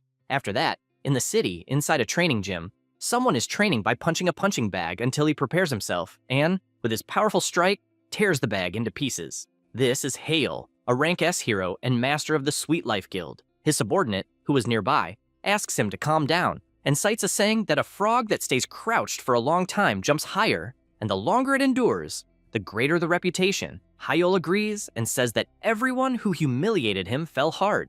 The secretary says exactly that, and that he just needs to accumulate power until the time when everyone will bow before him. Then he mentions Kassarian, saying that no one knows the monster better than him, since he believes that one day he will be known as the hero who defeated Kassarian with the fewest people possible. The guildmaster grabs the water bottle and starts laughing since, in fact, no one knows that monster better than himself. However, he comments that compared to 3 years ago, their guild's fame has dropped a lot, but assures that it doesn't matter who goes with him since he is sure he can finish it. The man replies that it is exactly as he said since there is no one who could do such a thing. Elsewhere, someone is looking at the MC's file. It was young Pyo wanting to know if it was the said Dojun. His subordinate replies yes, that it's the boy whose cousin left him in a portal to die months ago, and even so, he survived. The boss asks for more information, and he explains that the client is Heeju, executive director of Group T, and is even the second daughter of Group W. Young Pyo concludes that the woman is rich and wonders why the heck she wants the boy dead. He explains that from what he heard, Dojun is the illegitimate son of Group T and was taken to her house 7 years ago, and when the woman gave birth to her last child, Dojun ended up being expelled. Young Pyo laughs hearing this since, apparently, in the world of the rich, blood really doesn't matter, and asks how much the woman paid Cheol Woo. He answers that it was 3 billion won. Young Pyo says he heard that his cousin got hurt recently, and his subordinate answers that yes, he even got beaten so badly to the point of being covered in burns and can't even see, not knowing how he survived. The rank S picks up his golf club and hits the golf ball into the hole. Then, with a strange face, he says that if it were him, he would have torn the MC into pieces and crushed his head. However, his attention shifts when his secretary tells him there are rumors that Jo Yeon helped Dojun. He goes to his subordinate, outraged, and asks why the hell she would do that and what the relationship between them is. The employee says he doesn't know, but it was thanks to her testimony to the police that things went well. Nevertheless, his fury doesn't diminish, and so he wants to find out what the relationship between them is, because if there is nothing, it means they have some agreement behind the scenes, and he wants to know exactly what happened. The man runs off since he needs to do this immediately. Young Pyo looks down irritably and even crushes the golf club, then throws it on the ground. He worries because Heeju will look for him soon to do what Cheolwoo wasn't able to. Then he relaxes a bit, and again with his strange face says that woman is very kind and very rich. After that, at night, the MC keeps walking through the streets. He reflects that hunting in the Rift Zone is more efficient than any portal, and therefore already knows he will depend on Jo Yeon if he wants to do it again. Back to when they were inside the rift, Jo Yeon says that if she sells the Kassarian Magic Stone, people will come after her questioning her abilities, and the media will get very agitated overnight, and says she can even hold them off, and still says that if he wants to become famous, no problem, and asks what he will do. He just hands over the backpack and tells her to take care of things. He smiles, remembering all this, and says he will look for another way to enter the rifts. Then he arrives home since, for now, he wants to rest. Upon opening the door, he looks down and notices many shoes there. Then he enters the house and sees several people standing in front of his family and a blonde guy sitting with crossed arms. Immediately, his sister runs to him, and the MC asks who they are. The man introduces himself as Cheol Young, the chief prosecutor of Seoul's main office, and asks if he knows Chang Seob. The MC remains silent. The prosecutor informs him that he is being arrested for involvement in illegal sales operations and abusive fee collections authorized by CEO Chang Seob. The next day at the prosecutor's office building, the MC is sitting and, looking to the side, sees someone walking. It is the prosecutor on a call. He is talking to the director, saying that both Chang Seob and Dojun were obedient and still thanks him for taking care of his daughter's exchange. He asks to send his regards to Director Hong and says the reason he became a prosecutor is to remove society's trash. Then the report is placed on the table, and he questions what has been done so far since. Looking at the accusations list, Dojun could spend at least 10 years in prison and warns that Chang Seob has already helped prove that several of those things are true. The MC stares silently, and this makes Cheol Young furious to the point of calling him a son of a bitch and asking if he thinks this is a joke. But he is startled when the MC asks if it is Heeju the bitch who is doing all that. He stands up asking who Heeju is and what he is talking about. He reflects that apparently they already got rid of Chang Seob and even tried to go along smoothly to avoid drawing attention, but ended up like that.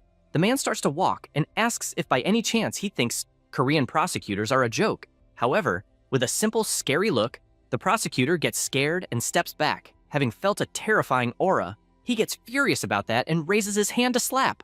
However, he stops midway because one of his employees is calling him to see something. After going to another room, Cheol Yang reads the report and asks if the machine is broken. The employee replies no and says they checked several times and the hero meter labeled Dojun as a civilian. He explains that he doesn't know exactly how it happened and asks if maybe the information about the boy having awakened was wrong. The The prosecutor starts to sweat nervously since he can't imagine the Group T investigation being wrong and sees that the MC knows Hee-ju, so he doesn't understand who the hell the boy is. Meanwhile, the MC remains seated. He reflects that it finally makes sense why Korean prosecutors are called mad dogs and doesn't know if he should completely destroy that place or not, and still needs to flee somewhere with his grandmother and sister. At that moment, someone opens the door. It was Ju Yeon who, seeing him, asks what he is doing there. He answers that he honestly has no idea. She asks him not to do anything and not to stall the prosecutor's office because, although it seems absurd, if he uses force there, it will be much harder to deal with the consequences.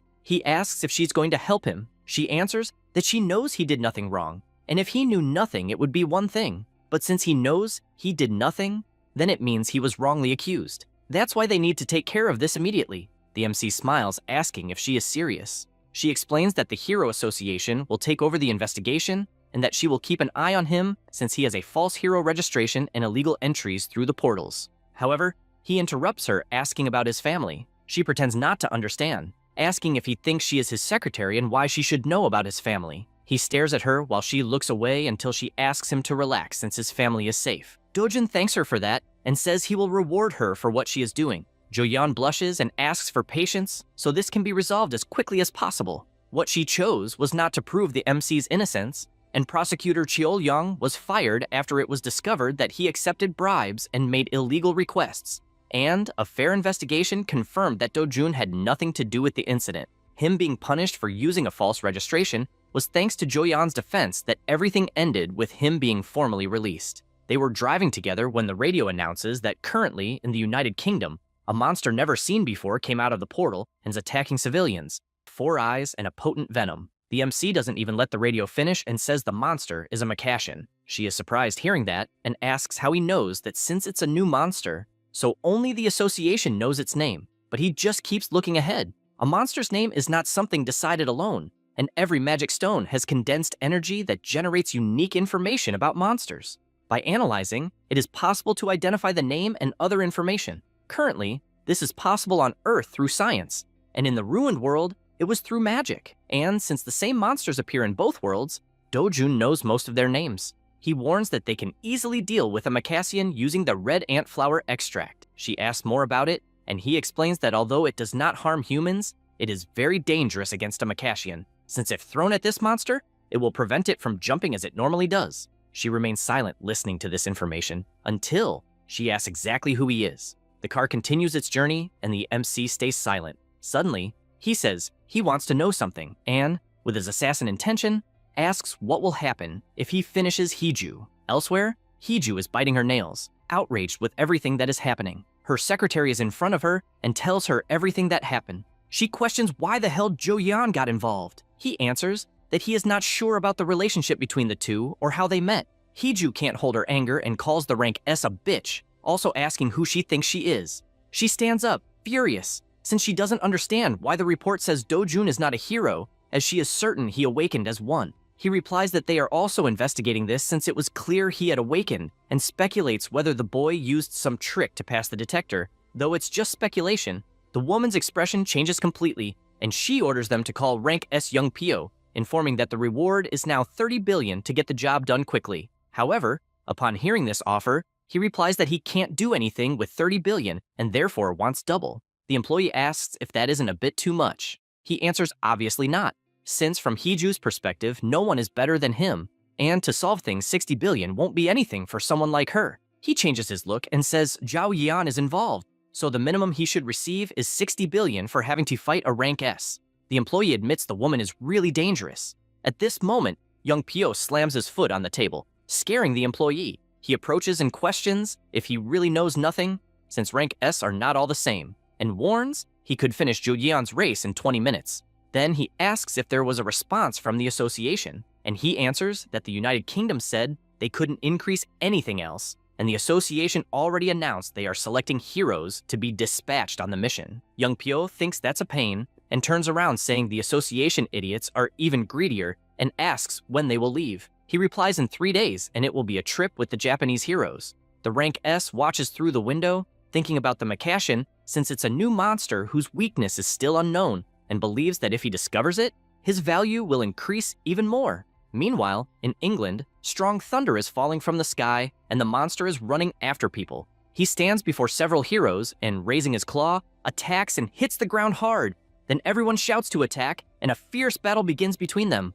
All the heroes use their magic until finally, one of them manages to cut the monster's head, which falls hard on the ground, lifeless. They breathe relieved until they look to the side and notice more monsters approaching, and, having seen it too late, the white-haired is attacked and finished.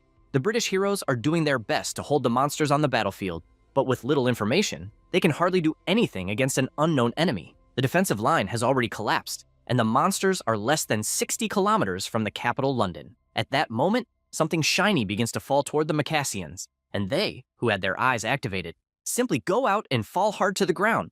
Absolutely all the monsters that were hit. At the top, a helicopter can be seen, and the heroes celebrate, saying that Zhou Yian was right since the red ant extract worked perfectly, and the Macassian can no longer get up. The heroes look at her, as they do not believe she is someone so skilled. Zhou Yian shouts to her team to finish off the monsters that are immobilized, and with that, she joins the attack along with everyone. The next day, all the reporters are gathered waiting for the interview. One reporter asks if everyone is there because of Zhou Yian, since she had an incredible performance in the United Kingdom. The Four Eyes answers yes, since she was the heroine who discovered the Macassian's weakness and saved the United Kingdom from despair. While the man was speaking, another's eyes shine because in front of him was the rank S heroine. Everyone immediately starts calling her, asking how she discovered the unknown monster's weakness. They also interview young Pio, asking for his opinion since they heard he was the one who finished off the most Macassians during the mission. The reporter says that a group of 200 people, including 2 rank S, returned to the country, and as everyone imagined, Korea is proud for having saved the United Kingdom. This news was displayed on all the billboards in Korea, including one near where the MC was. He looks fixedly and sees young Pio on the billboard, and this makes him furious, changing his expression instantly upon knowing who he is. Elsewhere, several bags are placed on the table, and the MC asks what that is. Jo-yeon says that one bag is for his sister, the other for his grandmother, and lastly for himself. At that moment, he starts to rummage through the bag, but she asks him not to do that there since he should only open it when he gets home. He realizes they are clothes and says they were probably expensive. She says it's a reward for helping her, since thanks to him, she became a real heroine, and she emphasizes that the gift is small compared to how much he helped her. So she adds that if he ever needs something like a car, she can give him that too. He replies that he'll see and let her know, since she also helped him in her own way. Ju-yeon asks if he would tell how he knew Macassian's weakness if she were to ask, but gets frustrated when he asks why he would reveal something like that. She then changes the subject and asks what he plans to do in the future, guessing it's not something like wishing for world peace, and says things would get much worse if he decides to go after Hee-ju or Young Pyo, as she couldn't let something like that happen if things got ugly. He stays silent for a moment and replies that first, he wants to buy a house. She is shocked, as she didn't expect something so simple, and asks if he's currently renting, and they continue talking. Elsewhere, a party is happening with several girls by the pool. Young Pyo is with them and can't stop thinking about how different Hao Yeon is. He remembers that she knew Macassian's weakness, and it was as if she was hiding that fact. The two were on the plane, and he asked if it was really true that Dojin crushed a prosecutor's head with one punch, and that the idiot Cheolwoo was there when it happened. Jo-yeon removes her eye patch and replies that, first of all, it was his cousin who started it, and says that from what she heard, Cheolwoo tried to kill the MC by taking him to a portal, and that even the day they fought, it was Cheolwoo who started it. He smiles sincerely, and getting closer to her, says that Cheolwoo really acted without thinking, but emphasizes that they are cousins, and that now he has reasons to go after Dojun. The two stare at each other for a moment, and she just turns away, telling him to do what he wants, since she won't get involved in that. He is confused because he thought she would complain, so he believes their relationship isn't as good as he thought. She says once more that she has no reason to do anything. Back to the present,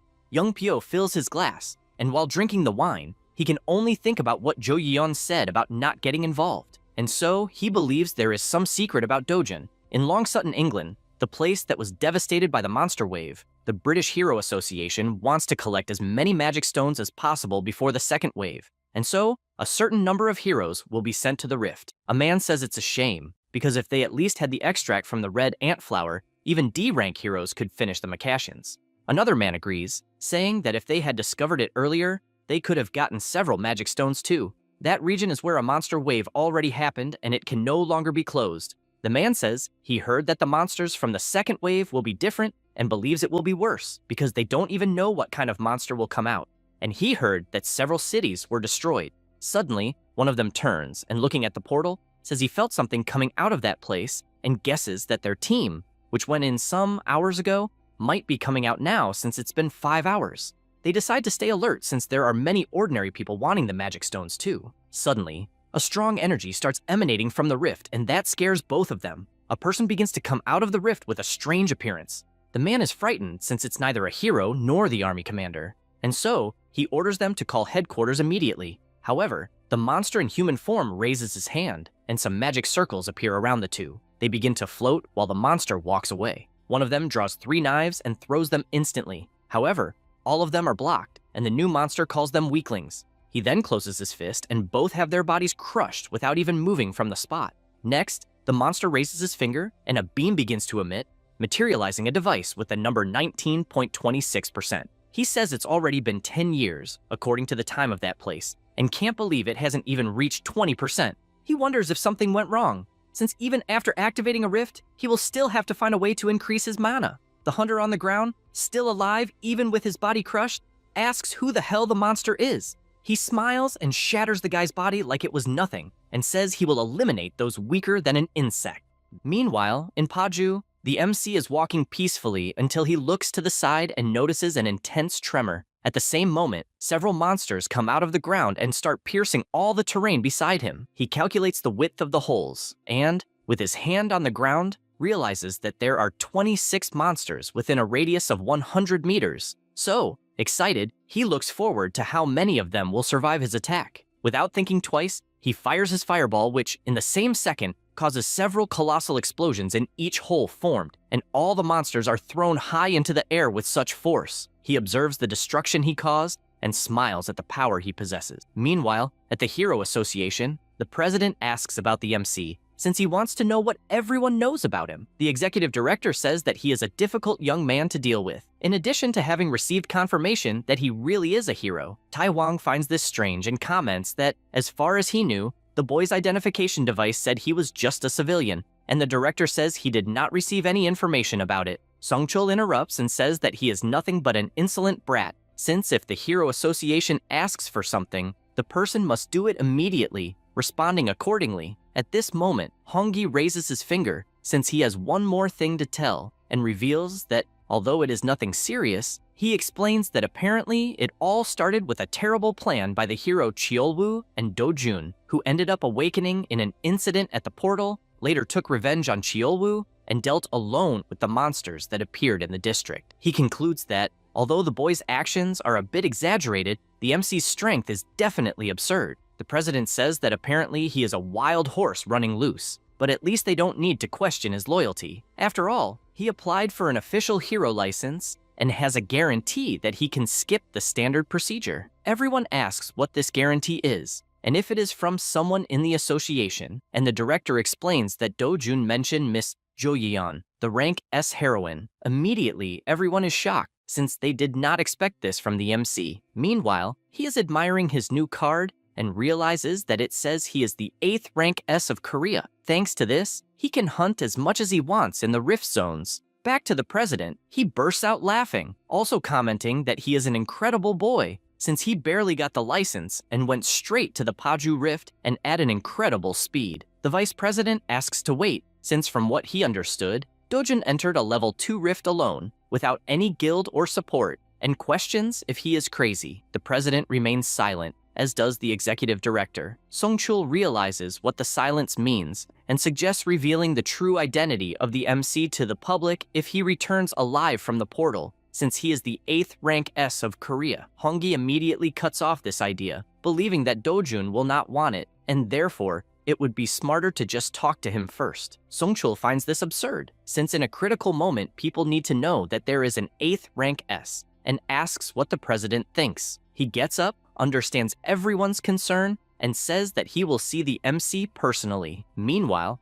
Dojun is fighting, and the more he kills, the more monsters appear. He activates his fire ability and cuts all the monsters at once. Since he is not very patient, he finishes killing them all, and, After deactivating his ability, he takes a deep breath since, as expected, he consumed too much mana and therefore decides to go after a weapon. He goes to the hero complex in Gansan. Upon entering, the seller politely asks him to provide the name of the person who made the reservation, but the MC just throws his backpack on the counter and asks to make a weapon with the items he has. The employee responds that they only serve people who made reservations and therefore asks him to go to another store. Dojun changes his gaze and points out that they answered the phone saying they still had several reservations, and even so are implying that they don't want to accept. Boku says that all reservations are already filled, and since they are out of time, they should go to another shop as there are other good blacksmiths in the city. The MC, without patience, grabs him by the collar and leaves the guy in despair to the point of asking what he thinks he is doing since he is the son of the owner he is messing with. He approaches and orders him to call his father at that exact moment, since he only came to the shop because they said the place is good. Boku steps back and immediately calls his father, informing him that there is a customer wanting to see him. Chiyokwan arrives at the place,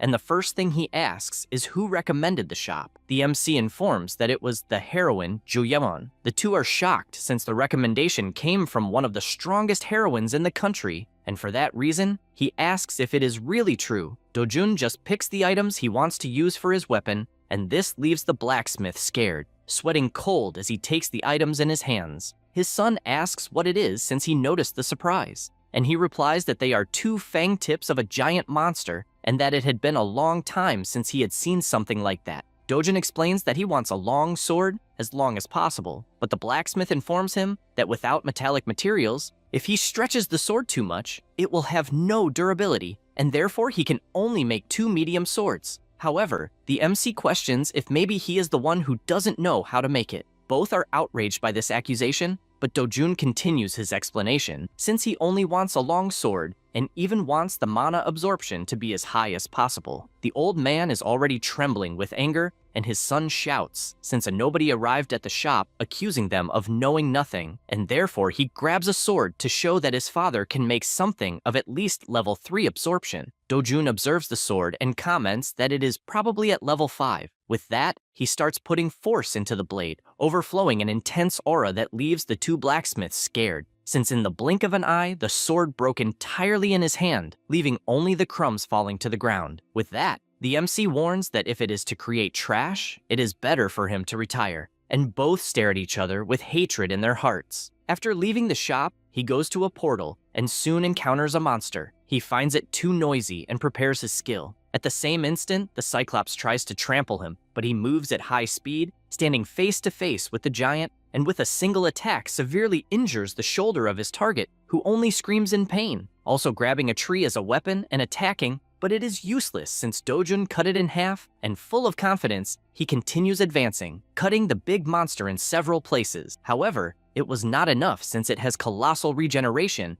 and in moments it was already completely healed. The MC is not intimidated by this, and advances once again, hitting the Cyclops back directly, which feels the explosion of fire since it was a precise blow, and before it could do anything, its head is cut off without even seeing what happened, to the point of falling dead to the ground. Dojun reflects that it is very difficult to maintain the mana sword for long. He takes a jar from his bag and goes to the monster's body, feeling pleased since he got the liquid he needed. Then, he returns to the blacksmith and delivers on the counter the blood he obtained. Boku asks what the hell that is, and the MC just orders him to deliver it to his father, since if combined with the fangs he gave earlier, it will be possible to make a longsword. He says this as he leaves, leaving the boy even more confused, asking at least to tell more details about it. He just continues his journey, imagining that he already got all the basic materials and only lacks one specific item to improve mana absorption. He is even aware that this particular material exists only in one place in the world. The next day,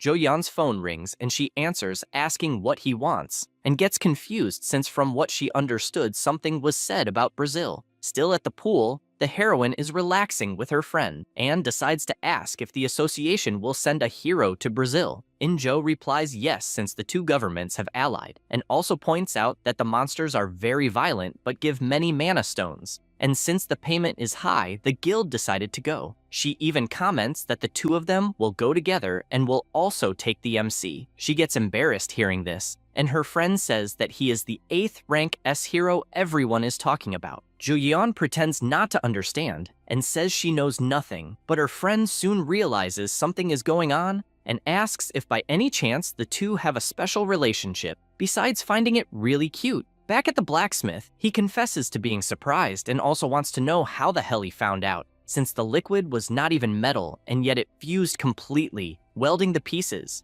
That is why he asks how he knew that Cyclops' blood could be used like that. Dojun only smiles without saying anything, and the blacksmith says he will try to make it as long as possible and believes he can reach 180 centimeters. The MC takes the opportunity to give more specifications since he does not want a sword with a thick handle, as it should be adjusted for use with only one hand, and 5 kilos is fine. Chil-kwan is surprised to see his client being polite since at first he thought he was just a rowdy kid, and wonders if the reason is that the sword is precious to him. He also takes the chance to ask if 5 kilos is not too heavy for just one hand, since he will have to swing the sword several times. He replies that it is fine since he can do it as requested, and the blacksmith explains that he will try, but it will take at least a month. The MC meanwhile keeps wondering if a level 7 sword will withstand his own power, and comments that he will need another item, so he leaves asking to start making the sword's base. Chil-kwan asks if by any chance he will search for more mana absorption materials, and is soon surprised, wondering what item it is that Dojun said he would need. A few days later, a car arrives, and the MC thanks her since he will make good use of it. Jo Yan says it was nothing, and asks if he thought she had no money, since a car of at most 1 million is nothing. He smiles, saying that it is enough, and she becomes terribly embarrassed with that smile. While he looks at the car, she asks if something is happening in the association. Dojun replies that apparently the superiors want to reveal his identity, so they will pay for it. She is surprised hearing this, and says the president is a very fair person in that regard. He prepares to enter the car, saying that the negotiation did not work out, and she asks him to go easy, even saying she would be grateful if he could take into account that she herself is helping. She then gets into the car as well, and says that the association is in chaos because of the problem that collapsed in Brazil, and that as soon as things calm down, they can talk about the president. He is surprised about Brazil, and she explains that apparently they are going to completely isolate the rift zone. With both close to each other, he asks if by any chance she will also go. Zhao Yan starts sweating cold with so much embarrassment from being so close, and replies that she will. Dojun, all gallant, says that then the two of them will go together. That only makes her even more embarrassed. At the same time, somewhere else, Hiju is furious and asks young Pyo what more he wants. He replies that it is not time to be stingy, and she retorts since she gave 30 billion in advance, and therefore wants to know when he will do something. He questions who else would help her, and she answers that there are several people around the world who would kill a hero without hesitation for money. Young Pyo laughs at this, since apparently the woman knows nothing, and says he will give her a bonus piece of information revealing that the MC is a rank S hero, the 8th in Korea. She is in shock since she does not believe that an idiot became a rank S, and asks if he is trying to trick her again. He finds that distrust funny and says that if she does not want to believe it, she just has to wait for everything to explode. Then he prepares to leave. Hiju asks him to wait and, desperate, asks if the MC really is a rank S, since in that case she will no longer be able to control him, and guarantees she will give more money. He smiles since money is important, and tells them to have a good business relationship from that moment on. She says she does not care about that as long as the goal is accomplished. At that moment, his phone vibrates and notifies that apparently the heavens are on her side. Hiju is confused as she does not understand what he is talking about, and he explains that the perfect opportunity to kill Dojin just appeared. After that, already on the plane heading to Brazil, the entire expedition team is prepared, as is the MC, who is calmly eating his instant noodles. Their destination is now Brazil. They arrive in the city of Sao Paulo, and a meeting is taking place at the Brazilian Heroes Association. They mention that the Korean task force has arrived at the airport, which is very good since they were fast. One of them comments that some heroes did not waste time and went straight to Brazil without waiting, but admits that, despite this help, he is worried they might discover the secret information the country possesses. The superior says that not everything can be kept secret,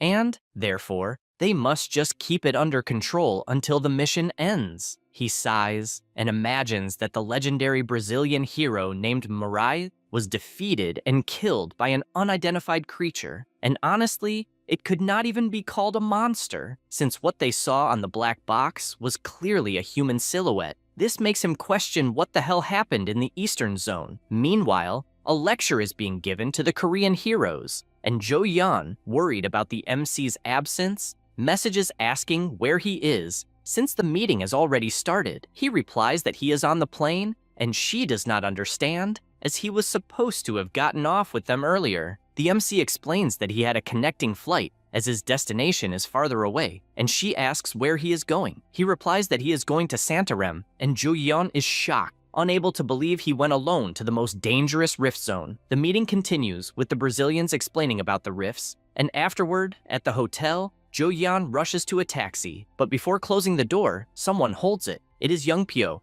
asking where she is going, since locations have not yet been assigned. She just says she needs to go to a certain place, and once again, he asks where. She replies that she is going to Santarem and continues her journey immediately. He reflects on this place. As far as he knows, it is the location the Brazilian Association strictly forbade them from going. After some time in the Santarem Rift Zone, the MC is accompanied by several people, and Jo-yeon asks straight away why he is in such a hurry. He explains that they had to wait for her as she arrived late, which is why he is in such a rush. She does not accept this, as if he had told her in advance. No one would have had to wait, and she again asks why they are there. The MC simply replies saying Blue Croco, but she questions what the hell that is, as she does not understand anything. He asks if she needs more reasons, but she asks out of courtesy, since she is 3 years older than him. Meanwhile, the guild watches the two of them, as even though they are always arguing, the tension is noticeable. They continue their journey, and a guild member asks if they can just enter a dangerous rift zone like that, and another replies that it is fine since Jo-yeon is present and points out that the MC is also just a rookie. The guild member laughs and affirms that Do-jun may be a rookie, but he is definitely the best of all rookies. The two are confused by this and ask if he is really that good. Meanwhile, the MC continues talking with Jo-yeon, and she asks him to wait a moment, wanting to know if he entered the rift to clear it all by himself. He responds that he is only there to collect some materials, so it does not make sense to clear everything. She is surprised, as she did not expect that. Suddenly, a giant monster hand appears and hits one of the team members directly, throwing him far away. The Lancer yells for everyone to get into formation and, after looking ahead, worries, as the monsters appear far more terrifying than in the photos. Everyone is concerned, as it seems the situation has become much more dangerous, until the MC draws his sword and tells everyone to stay away. Furthermore, he remembers the blacksmith saying that it would not be easy to take the heart of the Blue Croco with just his hands, and that is why he lent his beloved to obtain those materials. He prepares himself and, in the blink of an eye, disappears, cutting both monsters at the same time. In 1 second, the Blue Croco was normal, and in the next second, several cuts appeared on its body, slicing both at the same time. The Lancer imagines he expected nothing less,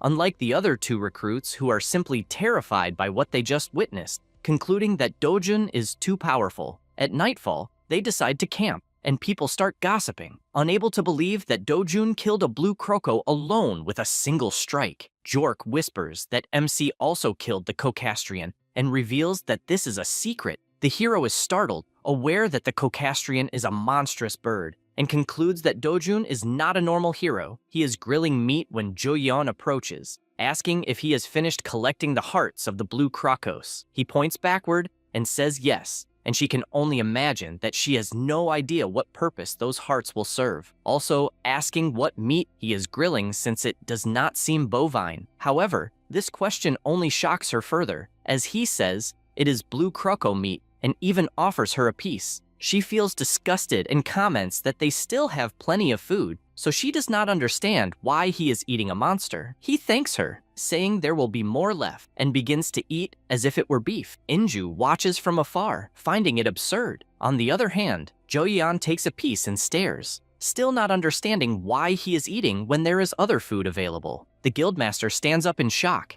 asking if he really intends to eat it, and the grapehead responds that yes, as far as he understands, it is edible, and without thinking twice, he puts it in his mouth and takes a bite. At first she is confused, but for some reason it tastes good, and she continues eating without complaint. At this moment, Inju approaches MC and asks what his secret is. This question confuses him, and she only whispers, wanting to know how he won over Ju-yeon, since the heroine never had a boyfriend before and never opened her heart so much to a man as she is doing with him. And looking at her, he asks her to explain how she did it and what charm she used to make her eat monster meat. He reflects on this, remembering his previous life when he was at the Imperial Academy before turning 20. He was with Grain Misil from the Count Grain family. He also had the youngest daughter of the Leshulian family. However, his last hope in that world was destroyed with the appearance of the monsters. Suddenly, he wakes up after being yelled at by Inju, as he was lost in the moon world thinking about it. He turns angrily and says the secret is to put a mosquito on the fire. She freezes for a moment, shocked inside,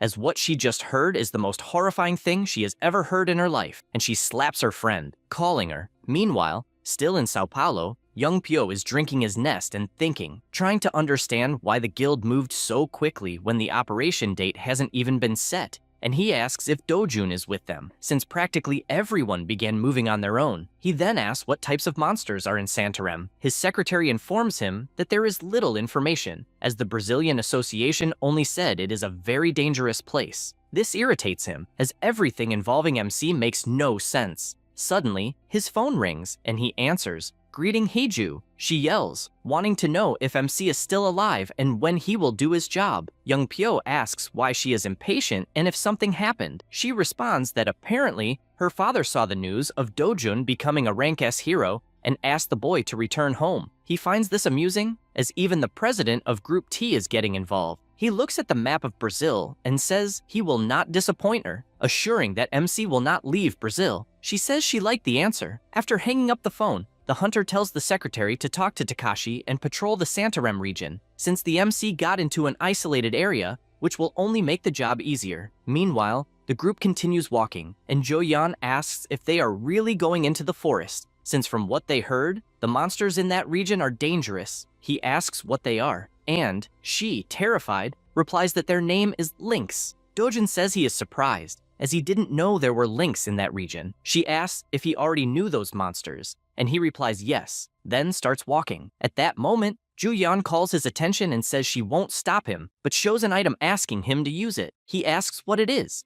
and she replies that they are earplugs, since a lynx's roar can paralyze, and asks if he already knows that. Dojun replies that he doesn't need them, and she doesn't understand why, besides yelling that he can't do whatever he wants since the Brazilians reported the place is extremely dangerous. But he ignores her and walks deeper into the forest. After nightfall, the group keeps walking until they encounter a monster in front of them. It was a lynx whose aura alone showed it was extremely powerful, enough to scare the whole group. Immediately, the guild leader shouts for everyone to cover their ears. However, the MC shows no reaction and just stares in the direction of the monster. The wolf begins its deadly roar, and everyone covers their ears except the MC, which puzzles her, as she has no idea why he isn't covering them. At that moment, Dojun picks up a stone from the ground and activates his fire ability. Then he throws it with full force at the lynx, and everyone notices that the noise simply stops as the monster begins to flee. The MC wastes no time and chases after it while the girls try to understand what happened,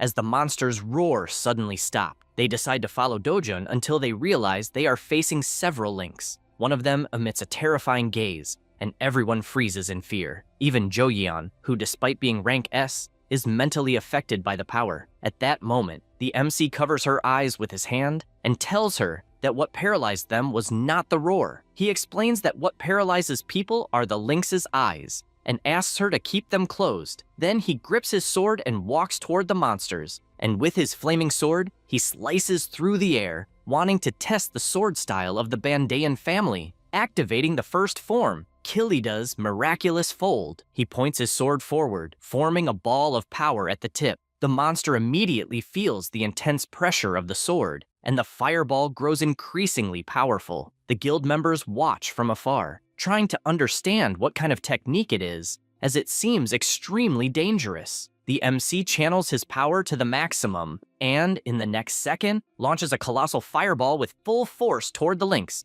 completely obliterating the area and vaporizing them one by one with the overwhelming intensity of the attack. The girls try to shield themselves from the strong wind caused, and only then notice that the entire landscape ahead has been devastated, along with the monsters, who were defeated without being able to move. The girls are still in shock, especially Jo Yeon, who can only say that what she saw is impossible. At that moment, a lynx appears severely wounded, having survived the attack, and the MC, anticipating this, walks toward it. Immediately, the monster uses its darkness gaze technique, but it is completely useless, as the MC is immune and its head is cut off. He approaches the eyes and, with his hand, says he will take them, as they are more useful to him. After this massacre, everyone admires him, including the guild leader and Jo Yeon, unable to believe the absolute power they witnessed, as it is beyond human level. She starts to wonder if, by any chance, his level could be higher than Alphonse's,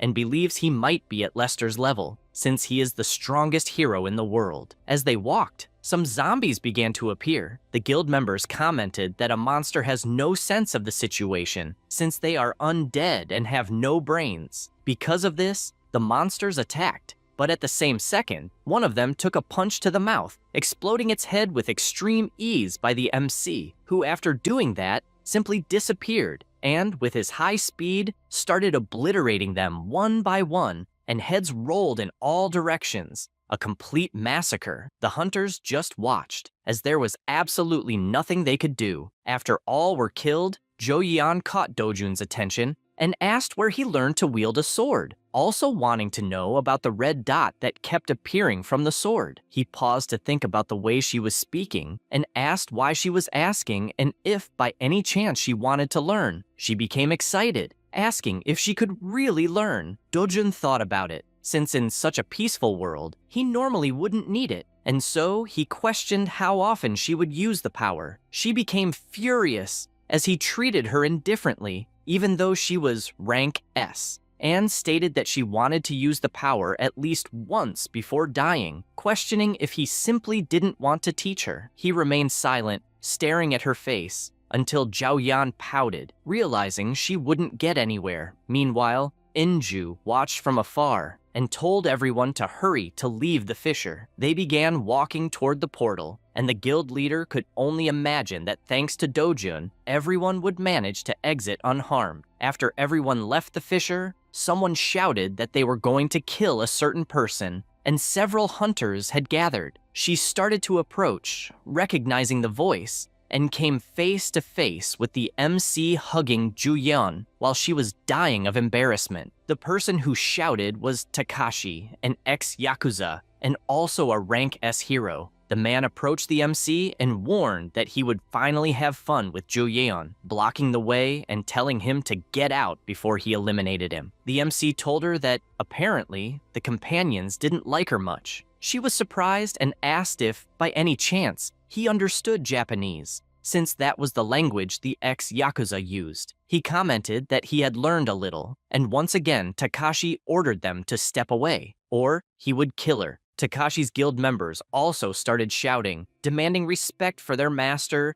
and revealing who the person really was. However, they were interrupted when the MC told everyone to shut up, as he wasn't interested in knowing who that old man was, and told them to leave immediately. Both faced each other, and Inju, watching from afar, could only think that the troublemaking hunters were from a rank S guild from Japan, and the leader was a famous ex-Yakuza known for his bad temper, and she believed Dojun would avoid conflict at all costs. She tried to intervene, asking both sides to calm down, but Takashi told her to stay out of it, calling her a slut. Immediately, her guild members asked how he dared speak that way, since he had just insulted a guild master. She immediately ordered everyone to be silent and explained that she was the master of the Violet Guild from Korea, and she wanted to resolve the matter as peacefully as possible. He pointed out that he had never heard of her guild and asked if, by any chance, she needed a man, as he could also handle her. At that moment, he started pulling Juyeon without permission, and because of that,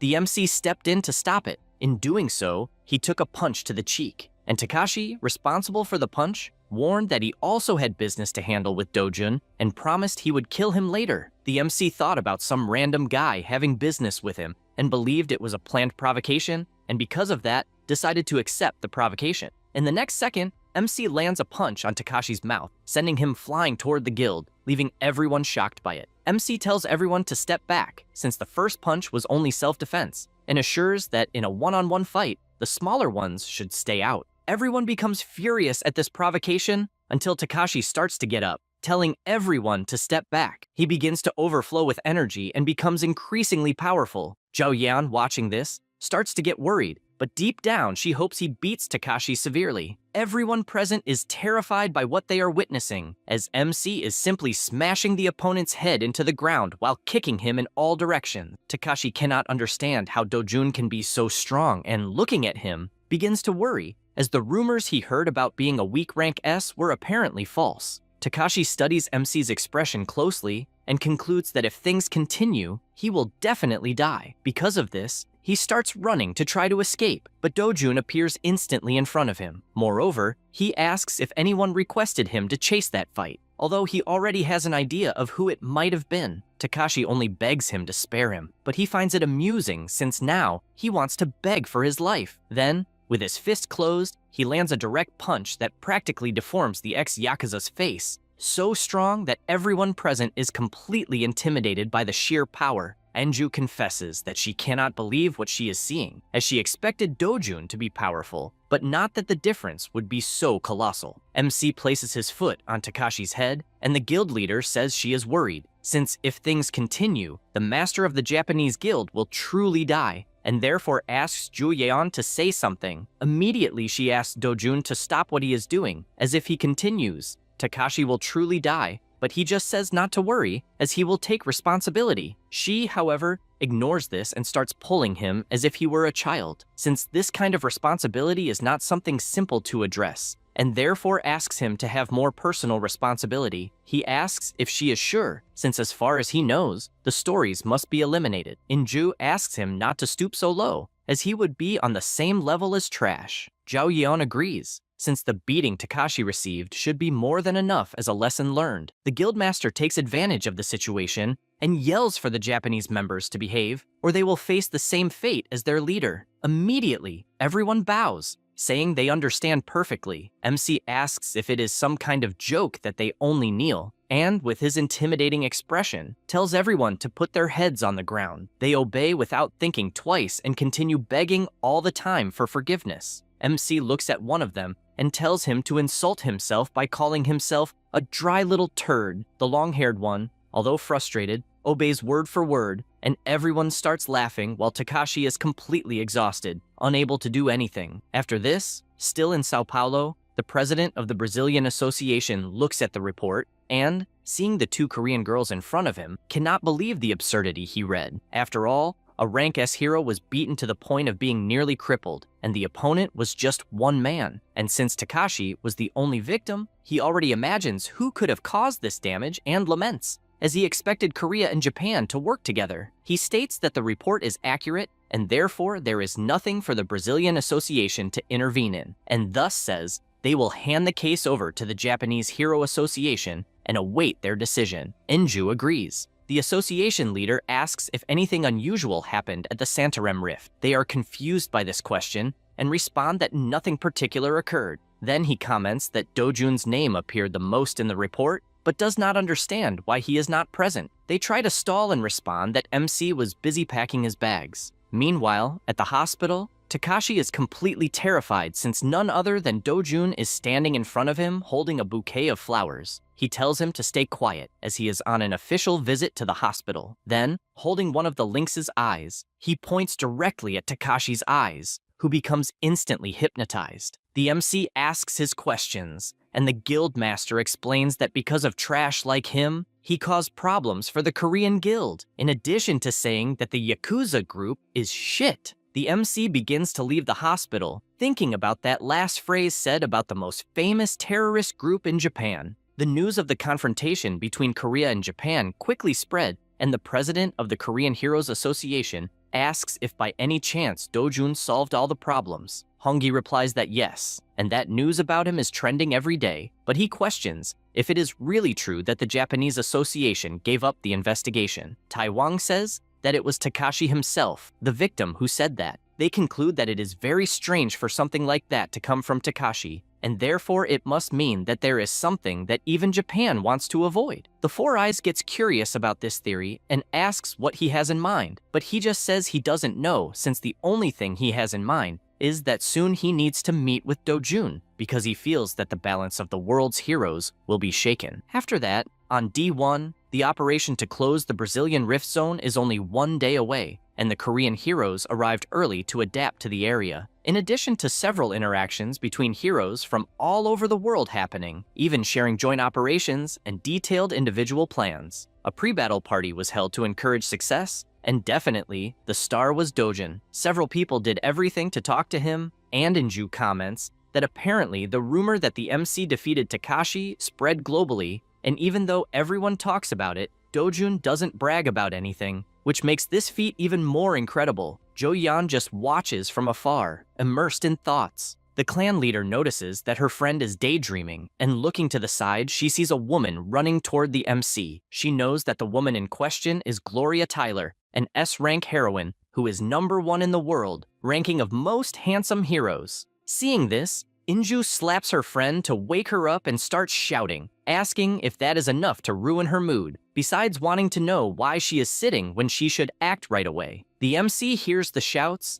and seeing Jo-yeon by his side all shy, he just smiles. At the same time, Gloria says goodbye and calls the MC Castle. Jo-yeon gets confused and asks who the hell Castle is. Dojin replies that it is himself. She is surprised by this and asks if by any chance he had an English name. He explains that the name he used before Dojin was Cassell. Jo-yeon gets thoughtful about this since she never imagined that he had lived abroad as a child, and there was nothing like that in his records when they checked. Besides that, she gets sulky because he never told her anything about it. Meanwhile, Young Pyo observes the two from afar, and all he can imagine is that Takashi is a bastard for not being able to defeat a simple kid. He starts drinking his alcohol, since he is determined to interfere on his own, but hears something at the same moment, because as he passes by the two, he hears Ju-yeon telling the MC to be careful, because even though she knows he is strong, he has to take into account that enemies are not always fair. She reveals that Takashi has some close allies as well as other complications. The MC says that he is already aware since he knows that these close people are just like Takashi, cowards. Weak, but pretending to be tough, and smiling, he says that this will not be a problem. Then he turns in Young Pyo's direction and says that it will not be a problem at all. Immediately, the S-rank feels that look and also turns with blood in his eyes. Even more when seeing the MC smiling, he furiously clenches his fist and guarantees that he will kill him with his own hands. Later that night, the guild leader confesses that it is the first time she sees something like this since they are in front of the Santarem Rift Zone and the entrance is extremely dark. On the other hand, the Lancer starts walking and says that there is nothing to worry about since they have 2 S-rank heroes with them. Enju sighs and agrees. Because of that, she shouts for everyone to enter and the heroes line up to proceed with the mission. However, Jo-yeon looks at Dojun and notices that he is sweating and asks what happened. The MC looks at the moon and asks if by any chance she can't feel it. She doesn't understand what he means and asks the guildmaster if she feels anything. Enju replies that she doesn't feel absolutely anything. The MC keeps sweating cold and says that the concentration of mana has increased even more. Meanwhile, on top of the hill, the humanoid monster is holding a cell phone that shows 23%. He says it won't take long to reach 30% and calls everyone filthy insects, since it would be easier if they all die. At that moment, the hunters start to feel their bodies get heavy and also short of breath, and the MC immediately realizes that the mana is becoming denser than when he was in the Partitua forest. Ju-yeon keeps watching and gets worried since she has never seen Dojin so tense, concluding that something extremely dangerous is nearby. Inju asks the group to calm down, since it seems to be something from the Rift Zone, and because the group is heavier, they cannot let their guard down. In addition, she informs the Rank S that they will move in a defensive formation and asks whether Dojun can do the same. He replies that it is fine, just like she said, since until the cause of the mana density is discovered, this is the best course of action. The guild leader makes it clear that no matter what happens, they must remember that the objective is to close the rift, and everyone shouts that they are ready. With that, the mission begins. While the MC was entering the Santorum Rift, France, Korea, and Brazil were assigned to the north of Brazil, which is where the largest rift in the city is located. In this place, several assassin bees are running rampant, and the Awakened cannot believe that the monsters are so strong, since it should be possible to hunt them even as a rank C hero. At this moment, an ally is thrown in his direction, and he cannot believe it, since rank A heroes are being brutally pressured. Then a monster targets him, but the hero counterattacks. However, he realizes that his body feels heavy, since a single attack should have completely destroyed the bee, and because of that, he has no idea how many people will come out of that place alive. Back in Santarem, the leader dodges an attack and notices that several orcs are approaching. Jorge comments that he finds it strange, since they do not seem to be ordinary orcs, as they are not supposed to be that strong. They launch an attack and land a blow to the monster's head, which shows no reaction at all. In addition, the orc raises his axe and nearly lands his attack, being saved at the last moment by Jo-yeon, who tells everyone to be careful. She advances once again, and heading toward the orc, dodges all of them in order to land a kick from behind. Next, she jumps and lands another kick from above. A second orc appears to attack her off guard, but she dodges, and the attack hits the first orc instead. The rank S takes advantage of the chaos, and once again appears attacking, landing another powerful kick that sends the monster flying far away. The Awakened are surprised, since for a moment, they had forgotten just how powerful the rank S is. One of the monsters lets out a powerful roar, and the MC lands a punch that sends it flying away. The captain becomes concerned, since they are facing something this difficult right at the entrance of the rift, and even with two powerful people, closing it will not be easy. Jo-yeon approaches the MC and asks what he is looking at on the monsters. He replies that the black aura he is seeing on the creature is a problem. She does not understand what he is talking about, and he warns that if she does not focus, she will not be able to see it, and in a few words explains that the black mana is the reason the monsters have become so strong. Everyone becomes worried by this information, since there is clearly an even more powerful enemy. The night goes on, and more monsters keep appearing at every moment, forcing the Awakened to fight with all their strength. Meanwhile, the current monster, which looks more like a swamp ghoul,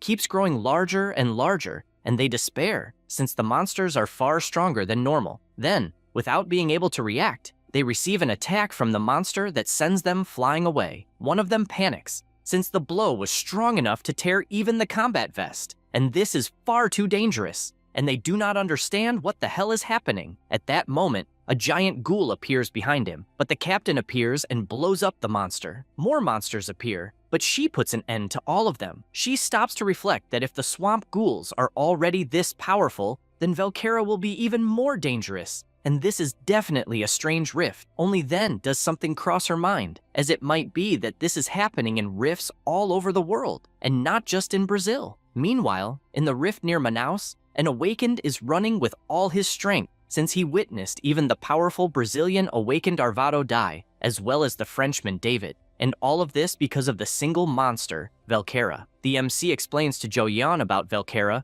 and says that all of them are infused with dark mana, and that, because of that, it is better to be careful. She asks whether that so-called darkness is the black aura around the monsters they killed. He replies that it is, and she blows up one of the swamp monsters. She continues trying to process what this so-called mana is, since it seems more like something from magic games, and she becomes worried because it feels more like a joke, as she cannot believe that mana actually exists in that world. The MC responds that the biggest difference between heroes and ordinary people is precisely mana. A monster approaches, and in the blink of an eye, he blows up everything in front of him, while imagining that a world without the concept of mana would be a peaceful world, but he believes that such peace would not last very long. Saying this, he goes on to annihilate all the surrounding monsters. Jo-yeon approaches him to see if she understood correctly, since from what she noticed among the types of mana, that darkness is one that makes monsters stronger. He says yes, and that, by comparison, it is like an athlete who used some kind of drug to gain more energy. She says she understands, but has no idea how he knows this. Dojun replies that in fact, it is strange that she does not know something like that. Next, the captain gives instructions that they will go straight through the monster swamp, and following the MC's warnings, basically the areas where Valkyra appears are the most dangerous. Then, after advancing for some time, she orders everyone to stop and tells Dojun that apparently they have found it, since it looks very much like Valkyra's food nest, just as he described. After all, there are several monsters wrapped in webs to serve as food. Inju shouts for everyone to be careful, as there must be one nearby. However, the MC responds that there is not, and using his power, reveals that it is actually something more dangerous, and that, fortunately, they found it quickly. Everyone is startled upon seeing him use firepower, to the point of wondering if he is a mage. But the MC simply fires his attacks. Since what is most dangerous, there are the cocoons. He sets them all on fire, and explains that Valkyra is using dark mana and will no longer use those monsters as puppets, and warns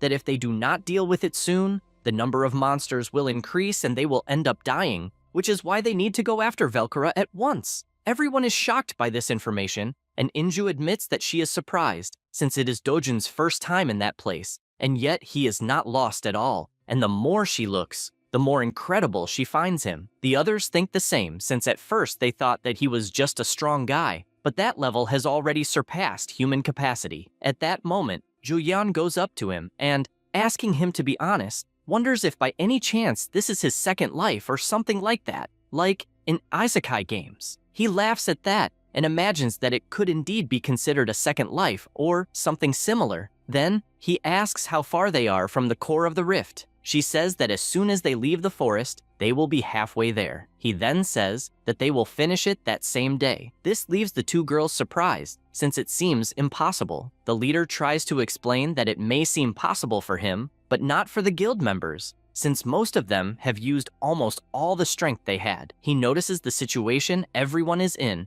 and then asks everyone to rest, since he will take care of Valkyra and return shortly afterward. With that, he runs off at full speed. The captain cannot understand how the hell someone still has so much power even after fighting so many monsters. After running through the forest, Dojun looks in all directions until he finally finds his target, which is right ahead. He appears with his sword, and she senses the presence of an enemy and therefore leaps, launching her powerful web. However, he dodges and begins attacking the monster from all directions, finishing the powerful boss with extreme ease. He takes a deep breath and imagines that perhaps it was thanks to the dark mana he absorbed while cultivating mana, since he does not feel tired at all. Then he returns to the group completely unharmed, and Julian simply cannot believe that he defeated such a powerful monster alone, and to make matters worse, does not even seem tired. He says that apparently there are no signs of monsters in the forest, and that, because of that, they can rest for a bit. Everyone does that,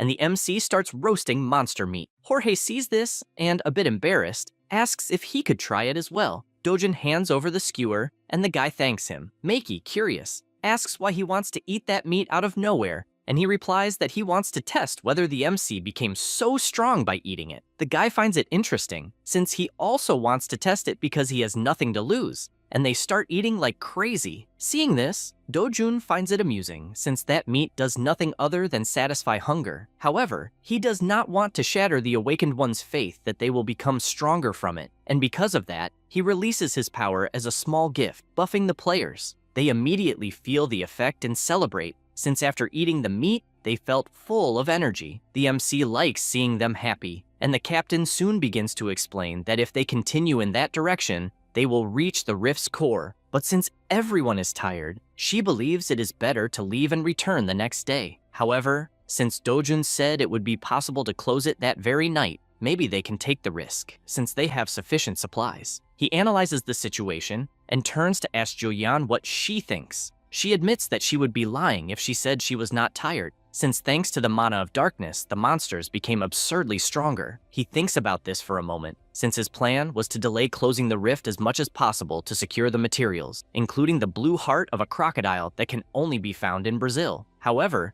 the appearance of the mana of darkness changed everything, since variables are never a good sign. With that in mind, he grabs his backpack and throws all the stones on the ground. He also tells everyone to return to the hotel first, and, confident as always, says that he will close the rift alone and return afterward. On the way, he encounters several swamp ghouls, but puts an end to all of them, in addition to collecting all the stones found on the monsters. At the same time, the group is leaving, and Inju asks if Dojun will really be fine. Juyeon says that definitely yes, since the guy had energy to spare along with a confident look. Then the captain comments that she looks a bit pale and asks if she might be worried about him. She finds it amusing and imagines that being a rank S hero like him does not seem fair, since she doubts with all her strength that there exists an awakened one like him anywhere in the world. This time, the MC encounters the orcs, but he also slaughters them. The monsters do not stop attacking, but he dodges and, holding his fireball, fires it in their direction and finishes them all with that single attack. After that, he also collects their stones. At the same time,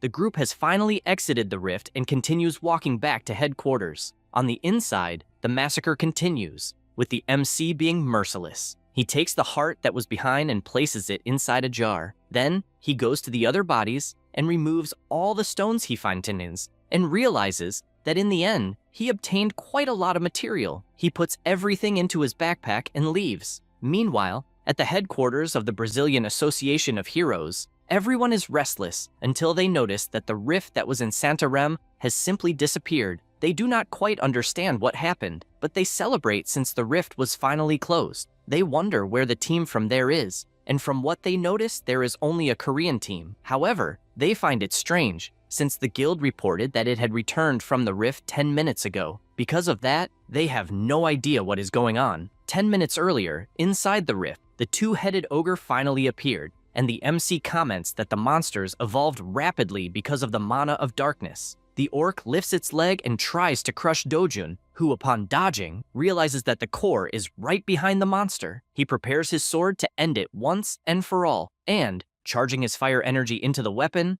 advances with everything using the second form, the sword style of the Bandayan clan. He makes his move and drives a strike through the orc, which begins to scream in pain despite not having been finished off. Dojun, excited, asks if it was surprised, since this is only the beginning. He advances once again and continues attacking in all directions until he decides to take it seriously, and using his special move, unleashes dozens of strikes at the same time, cutting down even the nearby trees along with the entire terrain. The orc realizes the trouble he is in and tries to jump to evade the attacks, while also attempting to counterattack. But a sword strike catches his leg and makes both heads scream in pain. With that, Dojun executes more attacks, and all of them hit their mark this time, which is enough to leave the final boss in pieces. He sheathes his sword and heads toward the portal. As he approaches, he realizes there is no difference at all in the density of the mana of darkness within the core either, and if it is not leaking from inside, then he believes the cause must be external, as the work of a person. So, to sustain the rift with this level of mana of darkness, he believes it must be an underworld lord, or even an imperial lich. However, if such a being were truly in that place, half of humanity on Earth would have already been transformed into undead, and because of that, there is no way to be certain. And if it truly is an external problem, it cannot be resolved simply by closing that rift. He clenches his fist and strikes the core with a punch that causes it to crack and shatter completely. Dojun, after completing the mission, says that he needs to find out what is going on. Back at the Brazilian Heroes Association, the president reads the report and finds it unbelievable. After all, on one side, they sent allies from 3 nations, and only one rank S hero returned alive. On the other side, one team closed the rift and everyone returned alive. The staff member reports that there is urgent news coming in from all regions and that most teams failed to close their rifts. The president says he will organize all the information and issue a new report soon, but finds it strange since it was an unexpected result,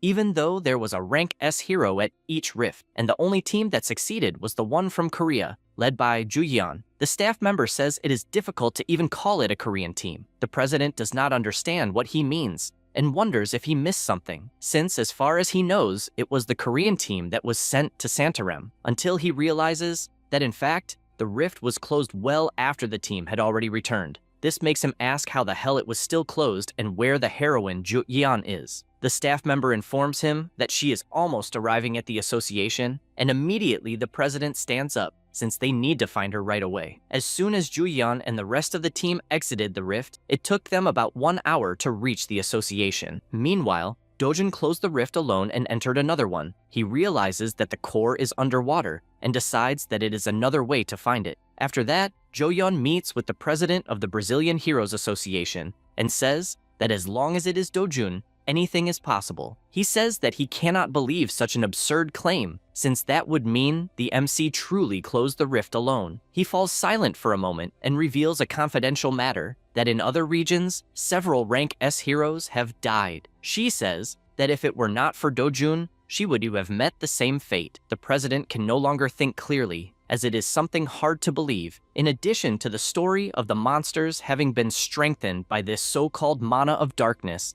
along with the surreal power capable of surpassing a rank S. Amid this confusion, he asks if she is saying that Dojun managed to surpass all possible levels. She simply nods in confirmation. The president then mentions that there are reports that several other rifts were closed in the south minutes ago. She says that they are probably rifts that were not affected by the mana of darkness, but even so, they must not lower their guard, since the level of danger is much higher than they had imagined. The president takes his phone in hand and asks if by any chance the color of the rift entrance was different. She replies that yes, since at the moment, that is the only way to confirm it. Then, immediately, he contacts everyone, ordering them to check the entrances of all the rifts in Brazil. With everything resolved, Jo-yeon gets up and, after walking for a while, calls the president of the Korean Association and comments about the mana of darkness and whether there has been any change in Korea. In addition, she says that she did not see any reports with changes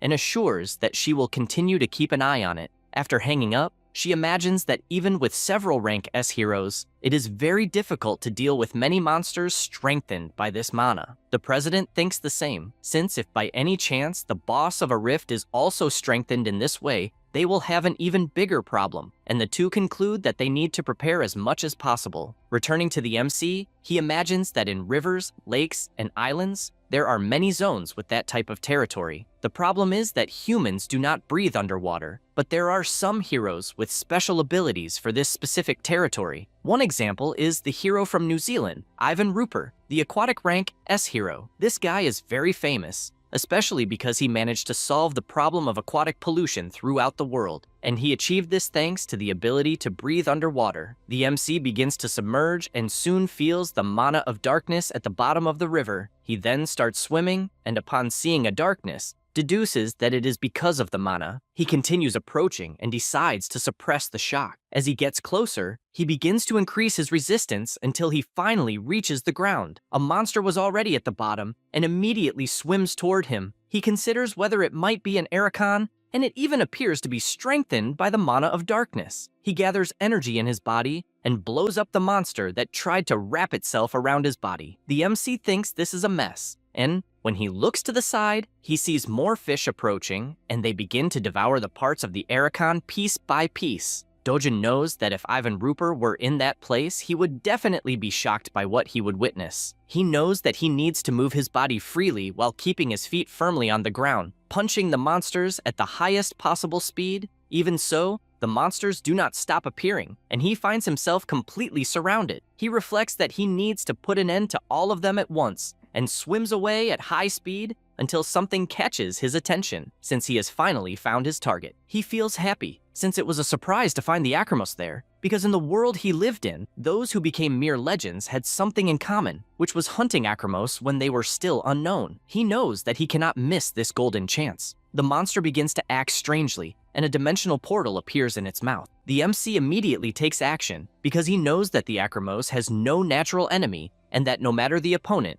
they create a subspace that engulfs the enemy. This power becomes stronger and stronger, and the MC feels this pressure until he prepares himself and cuts the subspace that was there engulfing everything. The power keeps growing stronger, and Dojun keeps gathering more and more energy. He imagines that it would be easier to be beaten to death, but then he would not be able to obtain the subspace. He knows that he needs to endure by using mana to absorb everything, and releases an incredible power that immediately decimates the fish around him. However, he realizes that in that way, he will continue to be pressured, so by gathering more energy, he continues absorbing with all his strength, since he knows that he needs to absorb the mana of darkness from the water and at the same time release his own. He continues doing this until his nose starts bleeding. He wonders if what he is doing is too much for the body he currently has, and as he is almost being defeated, he decides to go all in, risking everything at once. Time passes, and an explosion happens in the river,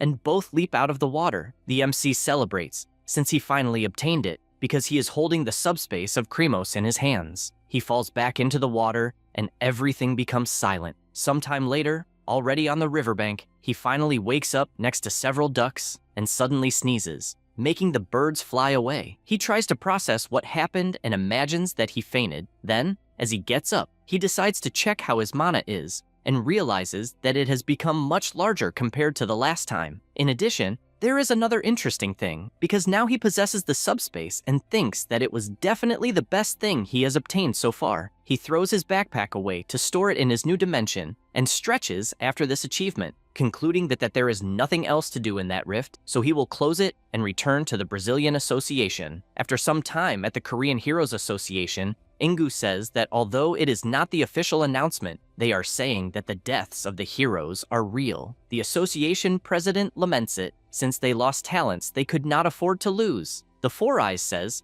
that this happened in only a few rift zones. Taiwan comments that he heard that Dojun managed to close some rifts and even thinks the boy is more incredible than he expected. Ingu takes the opportunity to comment that since it has been a widely discussed topic since the incident with Ryoma Takashi, the impact will be great because of this. Since in the incident in the United Kingdom, Jo Yeon received a lot of attention, and he is honestly happy to know that the heroes of Korea are on everyone's lips at the moment. He then says that they did not find abnormal signs in the rifts in Brazil, and suspects that it was a unique event. The president orders them not to jump to conclusions too quickly, and not to stop checking for even a second. He then says that he is worried about Dojun, since the president of Brazil, Daniel Lopes, is a manipulative person, so while the MC is there, he may end up being exploited. However, he is surprised to hear the Four Eyes say that he disagrees, since the president of the Brazilian Heroes Association is too shocked to do anything. That said, Taiwan bursts into laughter, since it makes sense,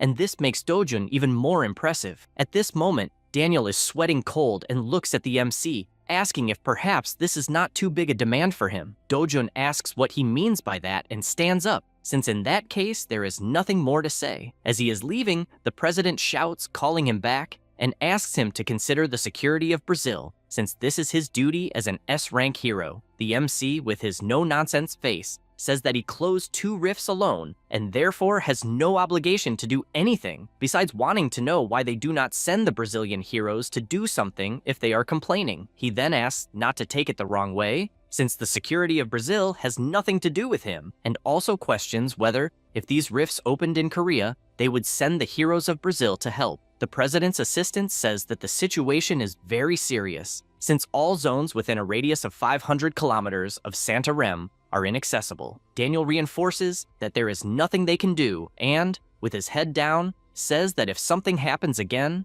it will be the end of them. All 3 observe this performance in order to persuade him. Then, Jo Yeon intervenes, commenting that if that is the case, the answer is simple and, with a beautiful smile, says that they just need to make a request to Dojun, since compared to the security of Brazil, it is nothing at all. The 2 see little room to escape and, looking at the MC, ask him please to come back, since they will pay $50 million for each zone closed. Dojun finds this interesting, since they could have said that before, and orders them to first send $100 million for the 2 rifts he closed alone that day. Jo Yeon worries that if the public finds out about this, they could criticize him for greed, but she highly doubts that the Brazilian Association would leak something like that. But when she looks to the side, she sees the indifferent face of the MC, and that makes her happy, since she knows that, in any case, he does not care what others think of him. Dojun, after thinking it through, imagines the one responsible for his reincarnation, and that the money he will obtain will be enough to get the safest house in the world, and asks if he is satisfied, since he kept his promise. The Brazilian government was reluctant about the MC's request, but with no other alternative, they could only complain about it. At the same time, a confidentiality contract was signed so that public opinion would not worsen. Some heroes are badly injured, while others unfortunately lost their lives on this mission. The family members do not hide their pain, and the MC remains firm, offering his condolences. After that, At the hotel, Inju asks whether they will go to the next zone together, but the MC does not answer, and she does not know what he is thinking so deeply about. He comments that he was wondering what would be more profitable, since while he closes one zone, the guild would move to the next entrance. She reflects on this and asks if they would then close the zone together. He realizes that she understands things quickly, and she comments that, from what she understood, while they finish closing one zone, he would go after another. He answers yes, since that way they could close 3 zones in a day, and assures that if they help, he will share a percentage of the profits. Everyone gets excited about this. He approaches Juyeon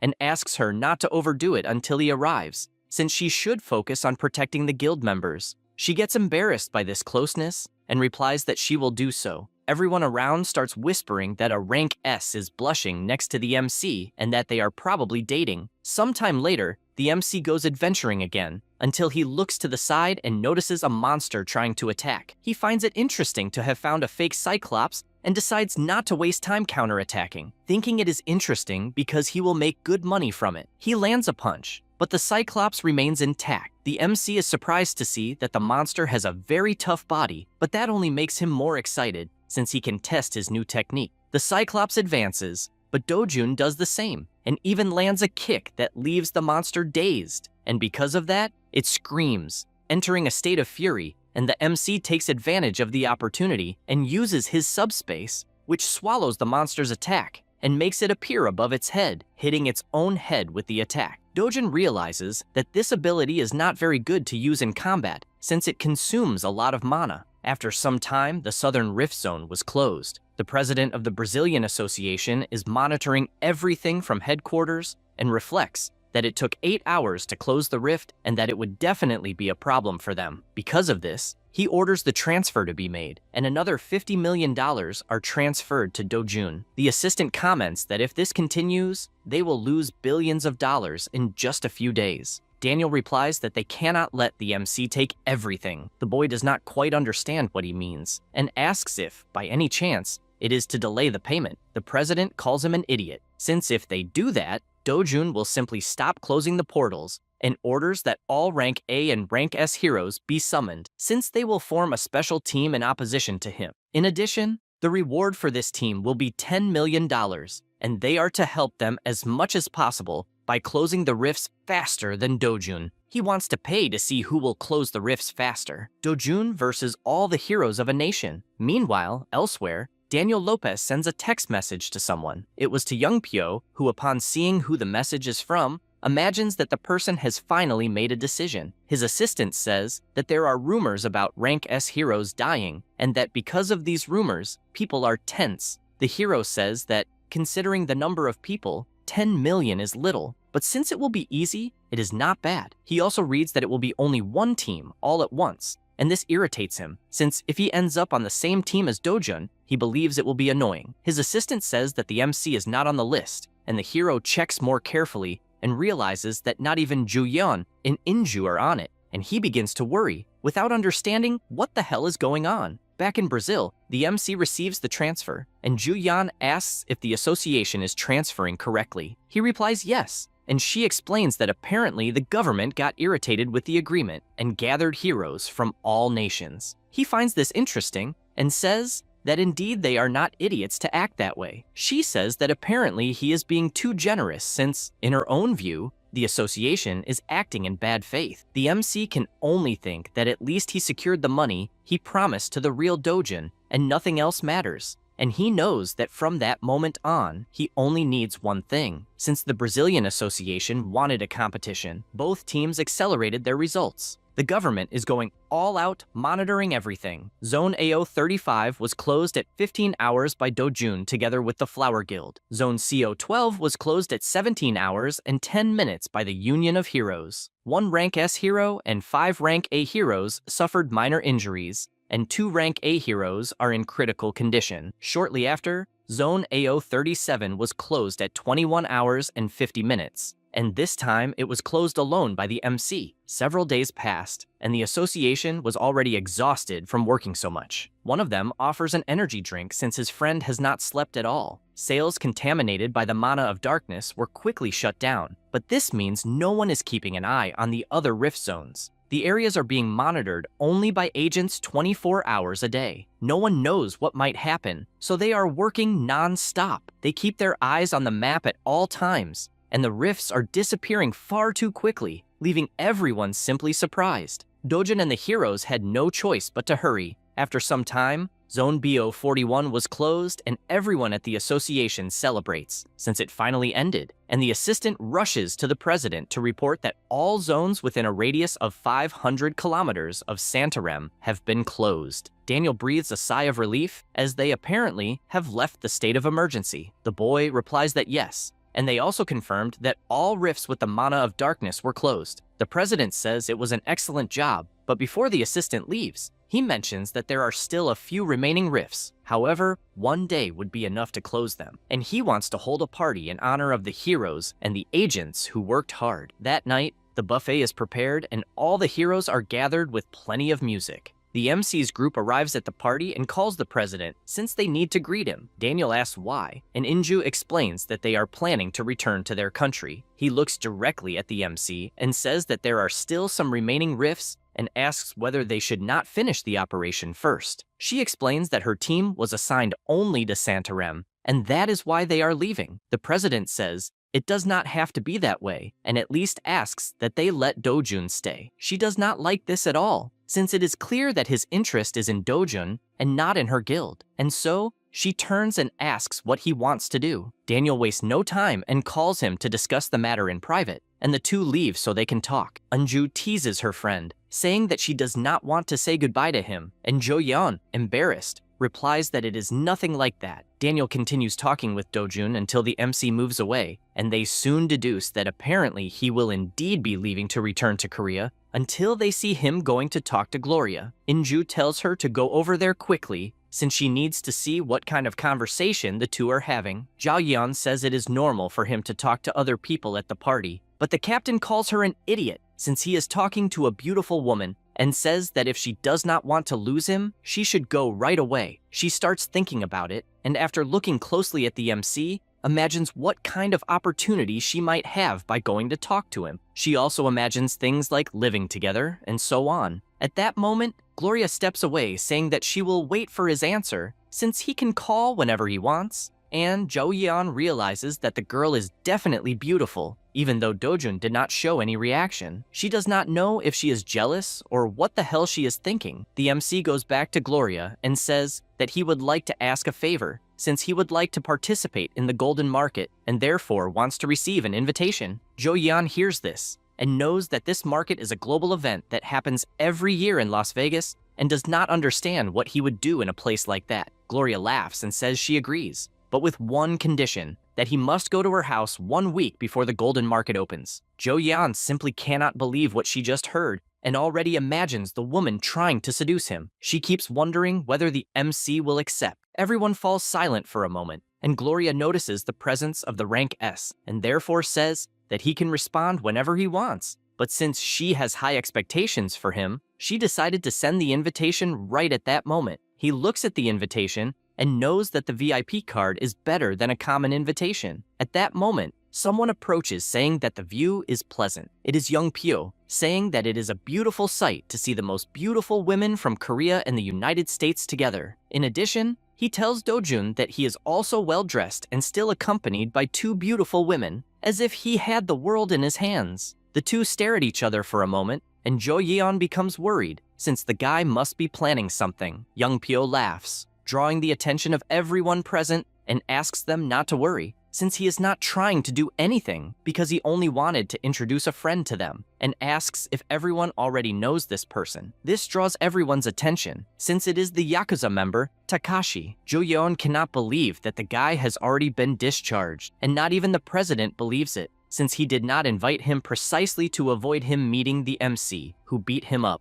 Dojun looks directly at Takashi and comments that, apparently, the body is healed. He replies that yes, and that thanks to this, he gained valuable experience. Dojun replies that he is happy if it was good. The president approaches, saying that he is glad to see him better, and explains that he did not invite him because he thought he would be overwhelmed. Then he mentions that he has a very comfortable sofa and takes him outside the party. Young Pyo realizes that the president is not foolish, since he would not ruin an event that he prepared with such caution. Even so, he runs to stand in front of the two and comments that, in fact, he should rest, since the injuries that Dojun caused must still hurt. Takashi freezes upon hearing this, and the rank S resumes provoking him, asking why he did not receive an apology from the MC, since no matter what happened, an apology is always good. This makes the guy increasingly furious, and everyone around begins to worry about the trouble this could cause. However, the MC draws Takashi's attention and, mocking him,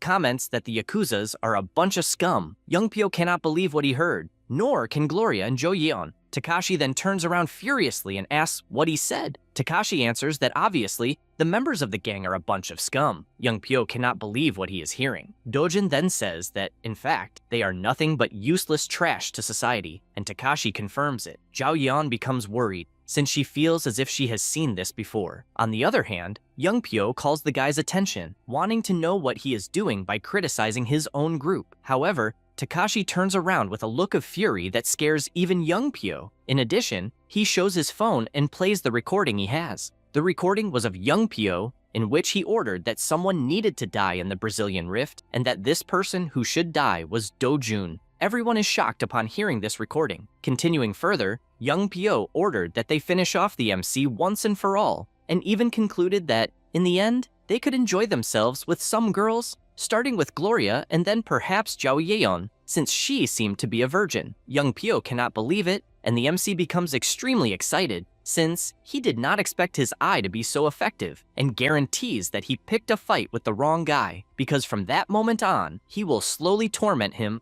until he wishes for death. Youngpyo feels the pressure of everyone judging him at that exact moment, but even so, he bursts into laughter and shouts that, once again, the Yakuzas ruined everything. Then, he stands face to face with Takashi and knows that if the conversation continues, it will be worse. So with a single movement, he plunges his hand into the guy's heart, taking his life instantly. Then he begins to flee at full speed. The president shouts for all the security guards to pursue him, and immediately a chase begins. Jo Yeon shouts to Dojun that they must go after him, but soon becomes frightened, since the MC is indifferent and could even have prevented the death that occurred, and she does not understand why he did nothing. He, however, only smiles at what happened. That was a shocking night. The incident spread around the world rapidly, and the shock in Korea and Japan was unimaginable. Both governments and hero associations avoided public opinion, and the media constantly reported the actions of Youngpyo and Takashi. Hiju becomes extremely furious when seeing this news, since her plans are never working out. She smashes the television and everything around her. The director only remains silent, listening from outside, until she lets out a scream calling him. When he enters, he sees the destruction in the room, and she asks what happened to Youngpyo. He replies that Interpol and the World Hero Alliance are after him, and that there is no news on whether he has been caught or not. Hiju becomes even more irritated, in addition to wishing that the damn rank S would just die already. She also asks whether the loose ends have been taken care of. He replies that they have, since all appropriate measures were taken. All accounts, all contacts they had, and even the camera footage were removed. He also asks whether there is anything bothering her. She throws the phone into his hand, and the director does not understand what it means. Heiju explains that it is her personal phone and that only her family knows that number, but, worried, asks him to read the last message. He decides to read it, and the unknown number is demanding cooperation, stating that if she refuses, the evidence will be leaked, and also guaranteeing that it will find her again. He asks whether it might be from Youngpyo, and does not know what he wants with this cooperation. She screams that it does not matter, and that just being connected to him is already a huge problem, and, throwing a jar at the man, orders him to leave the room, saying they are useless. The director leaves the room, knowing that he could be screwed and that he even needs to find a way to survive. But when he opens the door, he runs straight into a wall. This is Gyeong Chul, executive of Group T and Heeju's father. The director is startled by that expression and runs away apologizing. The woman is startled when she sees him and, in the same instant, receives a punch to the mouth that leaves her confused on the floor. Her father asks whether she thinks he looks like some useless old man, and delivers another punch to her mouth. Then he calls her an idiot for thinking he would not find out that she paid Youngpyo to kill Dojun. He is actually excited to learn that his own blood is a rank S hero, and because of that, he very much wants to bring Dojun back home. His daughter is shocked by this, but he states that he does not like how Group P became arrogant because of Seung-ho, yet the heavens are still supporting them, and therefore he needs to know how to deal with the mess she made. She, with little she can do, simply remains silent to avoid getting beaten more. While things around young Pyo become increasingly chaotic, the MC's group is returning to Korea. He thinks it was a good expedition since he obtained a lot of money and raw materials. At this moment, Jo-yeon approaches and says she is curious about something and asks whether he deliberately let the guy escape. The MC replies that he did, since that way they will move on to the next stage. After some time in Seoul, South Korea, Aun-young is happily eating a snack, and the MC asks whether it is good. He feels happy seeing her like that, but soon his expression changes, since after returning to reunite with his family, he was shocked to find that his grandmother's health had worsened. He does not understand why they did not go to the hospital or even contact him. His sister, embarrassed, asks him not to be like that, saying it was because of the money he earns risking his life and that she did not want to waste it. He whispers in his grandmother's ear and tells her that going to the hospital when one is sick is not a waste. In addition, he earned a fortune in Brazil, so there is no need to worry. His grandmother, in tears, is happy to hear that. With this outcome, the MC took his grandmother to the best hospital in Korea and visited her every day together with his sister, so eating hamburgers became their routine. After a few days in Gasan at the Hero Complex, Chil-kwan says that it is the first time he has seen a blue crocodile heart in such good condition, and therefore states that he will make a better sword than he had imagined. The MC asks how long it will take to be ready, and he replies that probably 3 weeks, and that he will even start immediately. Dojun says that besides the sword, there is also one more thing he would like to ask for and asks if that is okay. He replies that yes, since he can ask for anything. Dojun takes out a bag and, realizing that the blacksmith has already figured out what it is, says that they are threads and sacks from the salivary glands of a Velcora. He is surprised by the quality of the item and asks if, by any chance, he wants him to make some kind of armor. The MC says no, since he is actually thinking of something for his younger sister. The blacksmith is confused by this and says that armor made with Velcora materials has enormous defensive power and that heroes all over the world would line up to obtain such armor, and so he asks if the girl is also a heroine. He shows her photo and says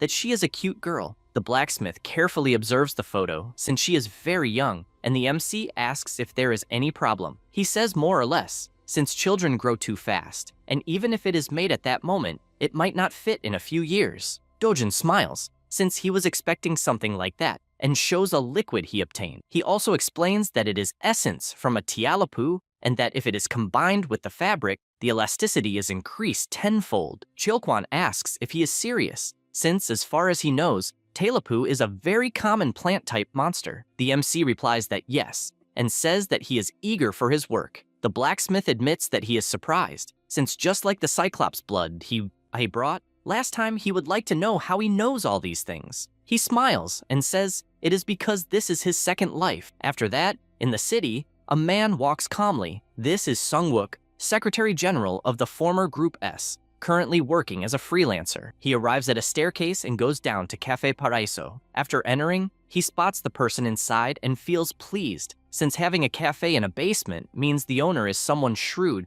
and because of that, it is great for meeting someone in secret. After approaching the person, he hands over his card, also introducing himself as the Secretary General of Group S. Then the MC turns around, also introducing himself. Sung-wook sits down and says that everyone has been talking about the MC in recent days, and therefore he cannot imagine what an important person would want with someone ordinary. Dojun explains that Jo-yeon spoke about him and said that he helps rich people and heroes in secret regardless of what they want. The Four Eyes confirms it, but emphasizes that he does anything as long as he does not cross the line with the law. The MC then says that he wants to build a house, which leaves the man confused, since in that case he should have talked to a real estate agency, unless it is an extraordinary house. Dojun decides to get straight to the point and says that he wants the safest house in the world. He explains that he has a preference for Seoul and that his budget is 500 billion won. Sung-wook spits out all the tea he was drinking, and the MC, with tea on his face, asks if this is perhaps the first time he has worked with that amount. The man apologizes for spitting the tea, and after cleaning everything, asks if he is not actually thinking about building a castle with that value. He finds the idea interesting, since building a castle would be a good idea. So he changes his budget to 1 trillion. The man simply cannot believe the absurdity he is hearing and decides to speak seriously, asking if the MC knows what the safest house in Korea is at that moment. He guesses that it is probably the house of the president of Group S, and Sung-wook confirms it, revealing that the amount spent on that house was 110 billion won and that the construction costs were 80 billion. Then, judging by the proposed budget, he believes that the house would be even more incredible. However, the Gangnam region is out of the question since it will not be possible to buy land there because not a single rift has appeared in Gangnam so far, and this situation has never declined, and the place continues to appreciate. Therefore, he proposes that they can build the best house, but not in the safest area. The MC takes a sip of his tea and replies that the safest place is not Gangnam. The man is surprised to hear this, and Dojin explains that the fact that Gangnam is considered the safest place is because people chose to believe that. The secretary asks what he means by that, and the MC knows that the claim that Gangnam is a safe place is an illusion created by the media. The fact that nothing happened in that place is just a coincidence. Just like in the ruined world where he lived, rifts appeared everywhere. So he asks Four Eyes if he has any area in mind and says that he will buy somewhere in the Guro district. Sung-wook asks if he is serious because he knows that it has been a few years since Guro had a rift. However, not very far from that place, a rift appeared recently. The MC is aware of it since it was exactly the rift he eliminated. The secretary asks if there is any special reason for choosing the Guro region, and he simply replies that it is because it is close. After that, in a nearby rift, a dinosaur was walking calmly until it gets startled, and the MC appears cutting it in half. He observes his new sword and admits that it ended up better than he expected. Moments earlier, the blacksmith finished the job and confidently said that it is definitely his greatest masterpiece in life. In addition, he said that he does not need money, since he only used the masterpieces he received and therefore does not want payment. However, the MC transferred it anyway, and he says that he took the satisfaction since it cannot be converted into money until he gets startled upon realizing that he received nothing less than 1 billion for a single service. Dojun carries out a massacre with his new sword and knows that it is a sword easily worth hundreds of billions, since thanks to it, his hunts became much easier. After his meeting with Sung-wook to decide where he would build his house, he spent the following weeks hunting rifts. To buy a 3-kilometer plot of land in Guro, he would need at least 500 billion, and perhaps that still would not be enough because of the landowners. While Sung-wook suggested reducing the land, the MC replied that he would make more and more money. At night, he returns with his sister, who says she is happy because her grandmother will be discharged in a few days. However, she laments that her brother is always busy, and he says that he indeed is a little.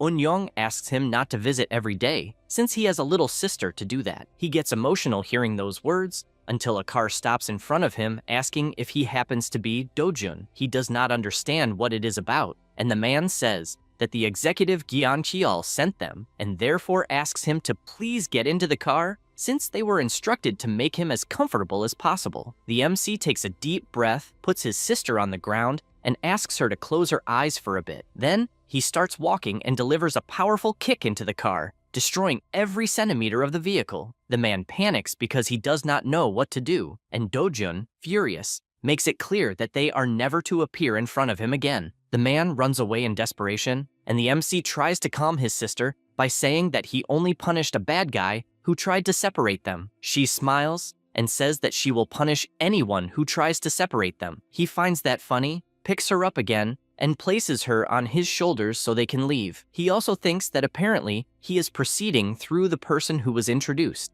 Elsewhere, Ju-yeon is having dinner with Inju, and the leader asks if Dojun is really buying a house in Guro. The rank S replies that yes, and that he is even managing it, thanks to a person she introduced. Inju asks if it is serious and also wants to know what she will do. She does not understand that question, and the leader tells her to stop being stupid since she should become the MC's neighbor. The guild leader says that Gloria may want to get even closer to Dojun, since that would make things more fun between the two of them. Jo-yeon panics at this possibility since she knows it is possible, and the girl says again that if the MC really moves, he will probably build a new house, so this should not happen in less than 2 years. The rank S becomes thoughtful about this since she is seriously considering moving to a house near Dojun. Inju notices that her friend is very tense thinking about it, but warns that it was not a joke since she was not talking about the kind of intention she is thinking. Zhao Yian is surprised hearing this, and the guild leader says that she became certain of something after the trip to Brazil, since they need at all costs to get the MC for themselves, and she would even do anything to get her hands on that luxury car. Zhu Yan asks if the MC has somehow turned into a luxury car now, and she comments that there is no denying it. After all, Do-jun is at a completely different level from the other rank S, and since they brought up the subject, she also thinks it would be interesting to create a guild office near his house. Since those were good ideas, the two of them toast to celebrate. Meanwhile, at the Heroes Association, the president tells the MC that he alone closed 9 rifts in 2 weeks, and besides the enormous amount they paid, he also wanted to see him personally. He confesses that he wants to hear from his own mouth whether he is afraid that Korea might end up in the same situation as Brazil. Do-jun sees the gigantic amount of 45 billion won that he received and says that for now, everything will be fine. Taiwan does not quite understand what this "for now" means and asks if he is that obsessed with hunting and closing the rifts. The MC smiles and says that he is just doing his job for money since he wants to build a house. The president simply cannot believe such nonsense. Anyway, Do-jun says that he would like to ask something, and the two continue talking. From that day on, the lands around the MC began to be rapidly bought, starting with Zhu Yan. The same goes for the president of the association. Other heroes and entrepreneurs jumped headfirst into it. The investors expected nothing less from such an incredible human being, since if everyone is investing heavily in Do-jun, it must be because it is something good. Saying that, he shouts to buy as much land as possible around him. More and more rumors began until before they realized it, the lands in the Guro district skyrocketed. However, the MC had already secured more than 10,000 meters of land. He looks at the entire layout of the place, and the secretary asks if that is everything, but admits that he does not understand since from what he saw, the house has less than 500 square meters on a plot of more than 10,000 meters, and therefore wants to know what he will do with the remaining space. Do-jun, smiling, says that this space will be used to keep the house safe. He becomes intrigued by this since apparently he wants to build a wall like the one of a castle. He says that it is not something difficult and they could start immediately, but they would first need to check the real estate agencies in the district to do that and choose one. The MC says that President Taiwan will take care of it. The secretary cannot believe such a thing since he does not understand why the president of the association himself would get involved in a construction. After that, in a rift zone, Do-jun walks calmly, and the president, talking with another person, says that he received a personal request from the MC. Hongyi, shocked, asks if it is true that he asked to tame monsters. The president laughs and says that he was also surprised when he heard that, since he had never heard in the history of humanity of someone taming a monster, and basically Do-jun's request was permission to raise monsters on his own land. However, the biggest surprise does not stop there, since the most surprising thing is that the monster he plans to tame is none other than the dragon Kassarian. The MC, standing before the monster, says he will go easy and is soon attacked by the monster's tail, followed by a laser shot coming from its mouth. 1 hour after this clash, the dragon is completely exhausted, barely able to stand. The MC gently pats the monster and asks it to take care of itself since he will return later, and leaves while singing a song, while Kassarian, with not much else to do, continues lying down sleeping. After that, during the early morning, Do-jun calls Jo-yeon, and half asleep, she answers, asking what he wants. The MC asks if she was sleeping since he wanted to ask if it is possible to buy magic stone powder. She gets up and, even without understanding who the hell would grind such a precious stone to the point of turning it into powder, answers that she heard that turning magic stones into powder causes a loss of energy and becomes curious to know why he suddenly wanted to know that. He, standing before a portal, says that he needs it, but she, curious, asks how he would use it. Do-jun tells her to forget it, since he will get it himself. She does not understand what just happened since the day barely started and he was talking nonsense. The MC knows that the most basic thing to make a house safe are the walls, in addition to the guards who protect the house inside the walls, because he has decided to bring Kassarian when the construction is almost finished. Thus, he will finally create a device capable of absorbing external shocks, such as earthquakes. He finds a Cyclops inside the rift, and this makes him excited since he needed magic stone powder to make the device. He keeps dodging the attacks until he jumps onto the monster's back. He uses his dimensional space to grab his dagger and begins channeling energy to use his Bandian sword technique. He uses the Vortex of Chaos, which fires countless fire slashes. It is a spiral ability that causes destruction to everything it touches. The monster can only watch this power heading toward it, but defending against it is another story since its body is cut into pieces as if it were nothing. Dojun picks up the magic stone and, just by squeezing it with his hand, completely destroys it and collects the powder that fell from the shattered stone. He looks at this powder and imagines that the rifts are also caused by external shocks and wonders if this might suppress the generation of rifts, because if he is right, this will be something very good. While Dojun was busy going back and forth through the rifts and also visiting his grandmother, a piece of news created a revolution among the public since he was the grandson of the president of Group TI. Young-chul sees this in the news and finds it incredible since his grandson has become extremely powerful, but he believes that with the rumor spreading, everyone will come to know Dojun only as his grandson. In fact, people are commenting that they knew something was wrong since a simple kid became rank S out of nowhere, and now they are sure that it was thanks to the absurd money of Group T since he basically was born in a diamond cradle. They also have no idea why he is holding a conference. The MC prepares himself and says that he was born outside of his father's marriage and was abandoned when he was still a child. These words leave absolutely everyone in shock. He slowly explains how he lived, speaking clearly and precisely to the cameras. Even if people doubted his words, posts about Dojun's school days appeared and there were even interviews at his past jobs, and the public's sympathy grew more and more each day. As a result, Group T's stocks, which had been rising rapidly until the day of the conference, instantly dropped by 30%, leaving the old man in shock. The real Dojun had asked only that his sister and grandmother be allowed to live safely, and the MC, by annihilating the monsters, is determined to make that happen since it is his ultimate goal. He reflects in the middle of the night that he dealt with the Creeds a long time ago, and, after suffering a few counterattacks, Group T fell silent, and although young Pio is still standing, he will eventually fall into the trap. Now, he is only focused on an unexpected rift and will defend it as soon as the house is ready. The construction chief reports that, as requested, they built the outer wall as a priority, and the house is also almost finished. The MC asks when it will be ready since he wanted it to be as fast as possible. The guy thinks that is absurd since it is the largest residence of the greatest hero of all, and therefore, not even a single screw could be forgotten. But the MC says he will pay double for the construction, and the guy, quickly changing his mind, says it will be finished in 10 days. He likes hearing that and warns that no one should enter there that night. He walks for a while and decides that it is time to grind all the magic stones he obtained. He takes all of them from his magic circle and, using his power, fires each one into a point on the ground.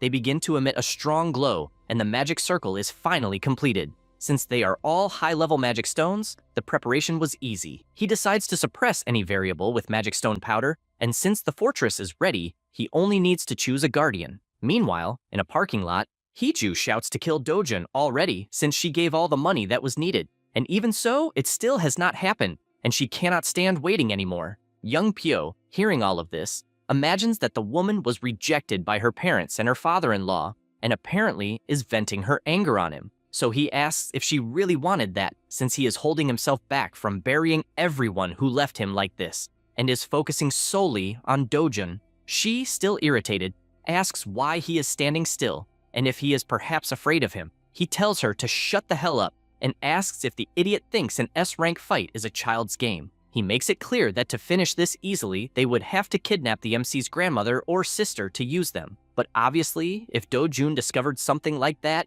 he would never leave his family's side. Hiju becomes terrified by the S-rank's expression, since he is even talking about exterminating an entire family. Young Pio does not hide his anger when she says she is afraid and grabs her by the neck, making it clear that there is no one he cannot kill, since he is sure that Dojun will not be able to protect his family forever, and at some point, he will lower his guard.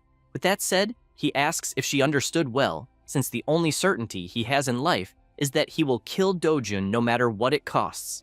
Meanwhile, in another rift, the MC observes that in that place there is no boss, only Death Knights. He sees 3 of them at the entrance and finds it interesting, although he knows they are not easy to kill for several reasons. They do not have a physical body and do not feel pain, so unless he precisely cuts the soul core, they will not die. In addition, these beings retain the swordsmanship they learned when they were human. and each knight fights in a different way. So he thinks it would be rude if he fought empty-handed against these knights. Without wasting time, he attacks with everything he has, just as the knights do not hold back either. The MC enjoys this battle since for as long as he can remember, he has always been holding a sword, and the fight continues with him attacking and the knight counterattacking, but after a long battle, all three of them fall. He says he is disappointed because he thought at least one would remain standing until a knight approaches, but this one is completely different from the others. The MC likes seeing this, since he was sure that at least one elite knight would appear. The monster attacks fiercely, and the two begin exchanging sword blows at an absurd speed, since, as he thought, that knight is quite different. The monster prepares his attack, but it is successfully defended, and, leaving no opening, the MC finishes the fight with a single, precise strike that makes the monster fall to his knees on the ground. With this outcome, Dojun points his sword and orders the knight to become his guard. The elite guards stand in front of him, and he finds it interesting, since he managed to obtain 5 elite guards in 2 days, and his work was worth it. Then he uses his subspace and pulls the knights inside. He believes it is finally over, although he still needs a guard dog. For that reason, he returns to the caves and stands before Kassarian. The dragon recognizes that he is the same hero as before and orders him to leave his nest, but he replies that he is not here to play around anymore and only asks him to follow. Kassarian calls him arrogant, since humans are no different from insects. However, Dojun warns that he will die, and immediately he changes his opinion and asks where they are going. After all, in front of him, he realizes that there is a completely different human, since he is ridiculously strong. They fly out of the cave and the MC orders him to head toward the rift, since they need to get out first. Kassarian questions whether he really wants to go outside his nest, and he, with his frightening gaze, tells him to move already, and they simply continue their journey. Outside, people are walking calmly through the city until they get scared, because a monster is passing in the sky right above their heads. Dojun tells him to fly carefully so he does not hit the buildings. The dragon loses his patience, and the MC asks if he is really going to rebel. Kassarian can no longer hold himself back and shouts that he cannot stand it anymore, since he is a being on another level. This shout gives people headaches because of how powerful it was, and the dragon says again that he will prove his existence is superior. But the MC, without much patience, lands a kick that almost kills the beast and tells him to shut up because he is scaring the people. And with that, the dragon quietly accepts and continues the journey. They go to the Mariana Islands, a United States territory located in the Pacific Ocean. After arriving, Dojun gets off the dragon. This is because that place has many rift zones, and when it happens on a remote island that barely has inhabitants, it basically becomes an open sky dungeon. So, in front of so many monsters, the MC tells his new pet to have fun. The monsters charge to attack, but Kassarian locks his claws into them, and the fierce battle begins. Dojun takes the opportunity to collect the magic stones from the ground and finds it interesting, since he will be able to earn quite a lot in that place. Soon after, his house was completed. There are 3 floors above ground and 1 below, with the interior equipped with the most advanced technology. His grandmother confesses that the house looks more like a palace, but her greatest curiosity is something else, since she has no idea what the creature sleeping peacefully outside is. The MC says that he heard people raise chickens in their houses and wanted something similar. The dragon does not like being compared to a chicken at all, but he simply stays quiet. Eun-young becomes excited and asks if she can look around, and he replies that she obviously can, but asks her to go with her grandmother calmly. At that moment, he is alone with Jo-yeon, and she, terrified, says that she has been feeling a sinister aura from the ground for some time, and asks if he is creating something besides Kassarian. He asks her to relax since it is nothing serious, but inside he is surprised that she noticed his other creatures. In addition, he thanks her for taking care of his grandmother and his sister and, without hesitation, invites her to eat together on the weekend, just the 2 of them. Jo-yeon is surprised since she did not expect such an invitation and asks if by any chance he forgot something. He does not understand, and she explains that they promised to take Eun-young to the amusement park on the weekend and that the little girl is even counting the minutes for it.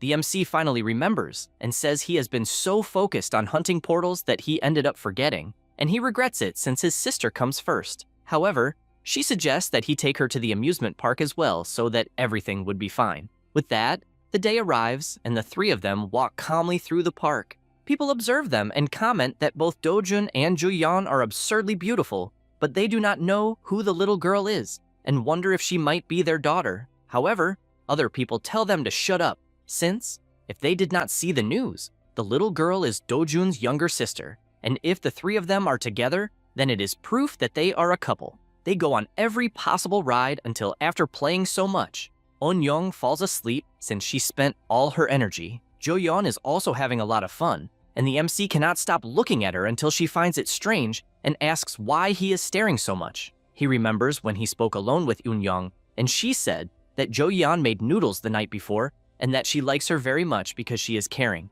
With those thoughts, he thanks her once again for staying by his family's side and asks her, please, to continue taking care of them from that moment on. She becomes confused since he just made the safest house in the world and still said, from now on. This makes her extremely embarrassed since it might have another meaning, and she starts imagining what it could be. They return by car, but in the middle of the way, something catches the MC's attention to the point that he shouts that he identified the bastard.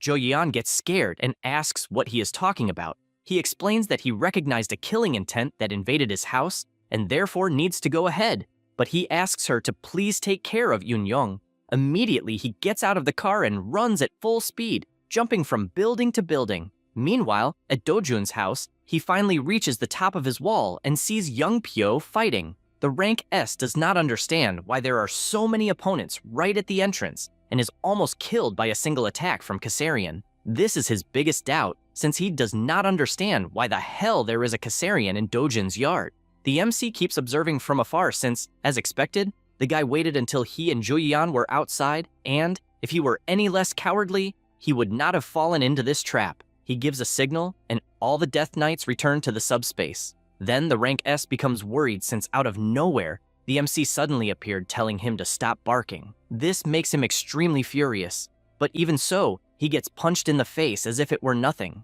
Do-jun asks how useless he is since it was a light blow, and he still could not dodge it. Then, he lands a kick while holding back even more. Young Pyo simply cannot believe the absurd difference in power even though both of them are rank S. The MC prepares himself, warning that he will go even easier this time, and because it is a weak punch, he manages to dodge, but at the cost of losing part of his ear. He knows it hurts his pride to admit it, but he has absolutely no chance in a direct fight, and if the MC had the intention to kill, there would be no one he could compare with, so he becomes even more determined to go after Do-jun's family. The MC knows what the elixir is about and mocks him by asking if he is thirsty. Young Pyo, after drinking it, begins to increase his power, and his arm becomes extremely larger due to the mutation he suffered. Do-jun is aware that it is the Okeanos elixir, which grants the left arm of a titan, and it is clearly a one-time use item, so he asks if he perhaps got it on the black market, since all his money must have gone away just for that purchase. Young Pyo becomes even more irritated and, striking the ground with a blow, tells him to stop mocking him since he needs to go protect his grandmother. This attack was aimed at the MC's house, and, excited, the rank S knows that the seismic waves will destroy that house, and when Do-jun goes to save her, he will be able to escape. However, he says it is useless since he came up with a useless plan. This is because the magic stone powder that he spread across the entire ground completely absorbs the impact, and even his grandmother is very calm while getting a massage. Young Pyo becomes desperate since he is completely screwed, and the MC warns that from that moment on, he will pay with his own body for having targeted his family. He slams his face into the ground and then uses him like a ball, kicking him as if it were the final of the Libertadores. After beating him a lot, he looks to the side and notices that Ju-yeon has already returned. She, together with some guards, says that apparently the situation has already been resolved, and also asks Eun-young not to look forward. With this outcome, Young Pyo was kept alive by a thread and handed over to the Heroes Association. As for the MC, in his dreams he meets the real Do-jun again, who thanks him for fulfilling his dream of keeping his family safe, and therefore has no more worries since he even did more than he should have, and does not know how he could repay this kindness. The MC, thinking about it, tells him not to worry since he only did his job. In the morning, Jo-yeon asks if he slept well, and he says good morning since he had a great night, and this is Do-jun's way of thanking him since even the MC found his happiness. That's all, folks. If you enjoy the video, subscribe and hit the bell. Thanks.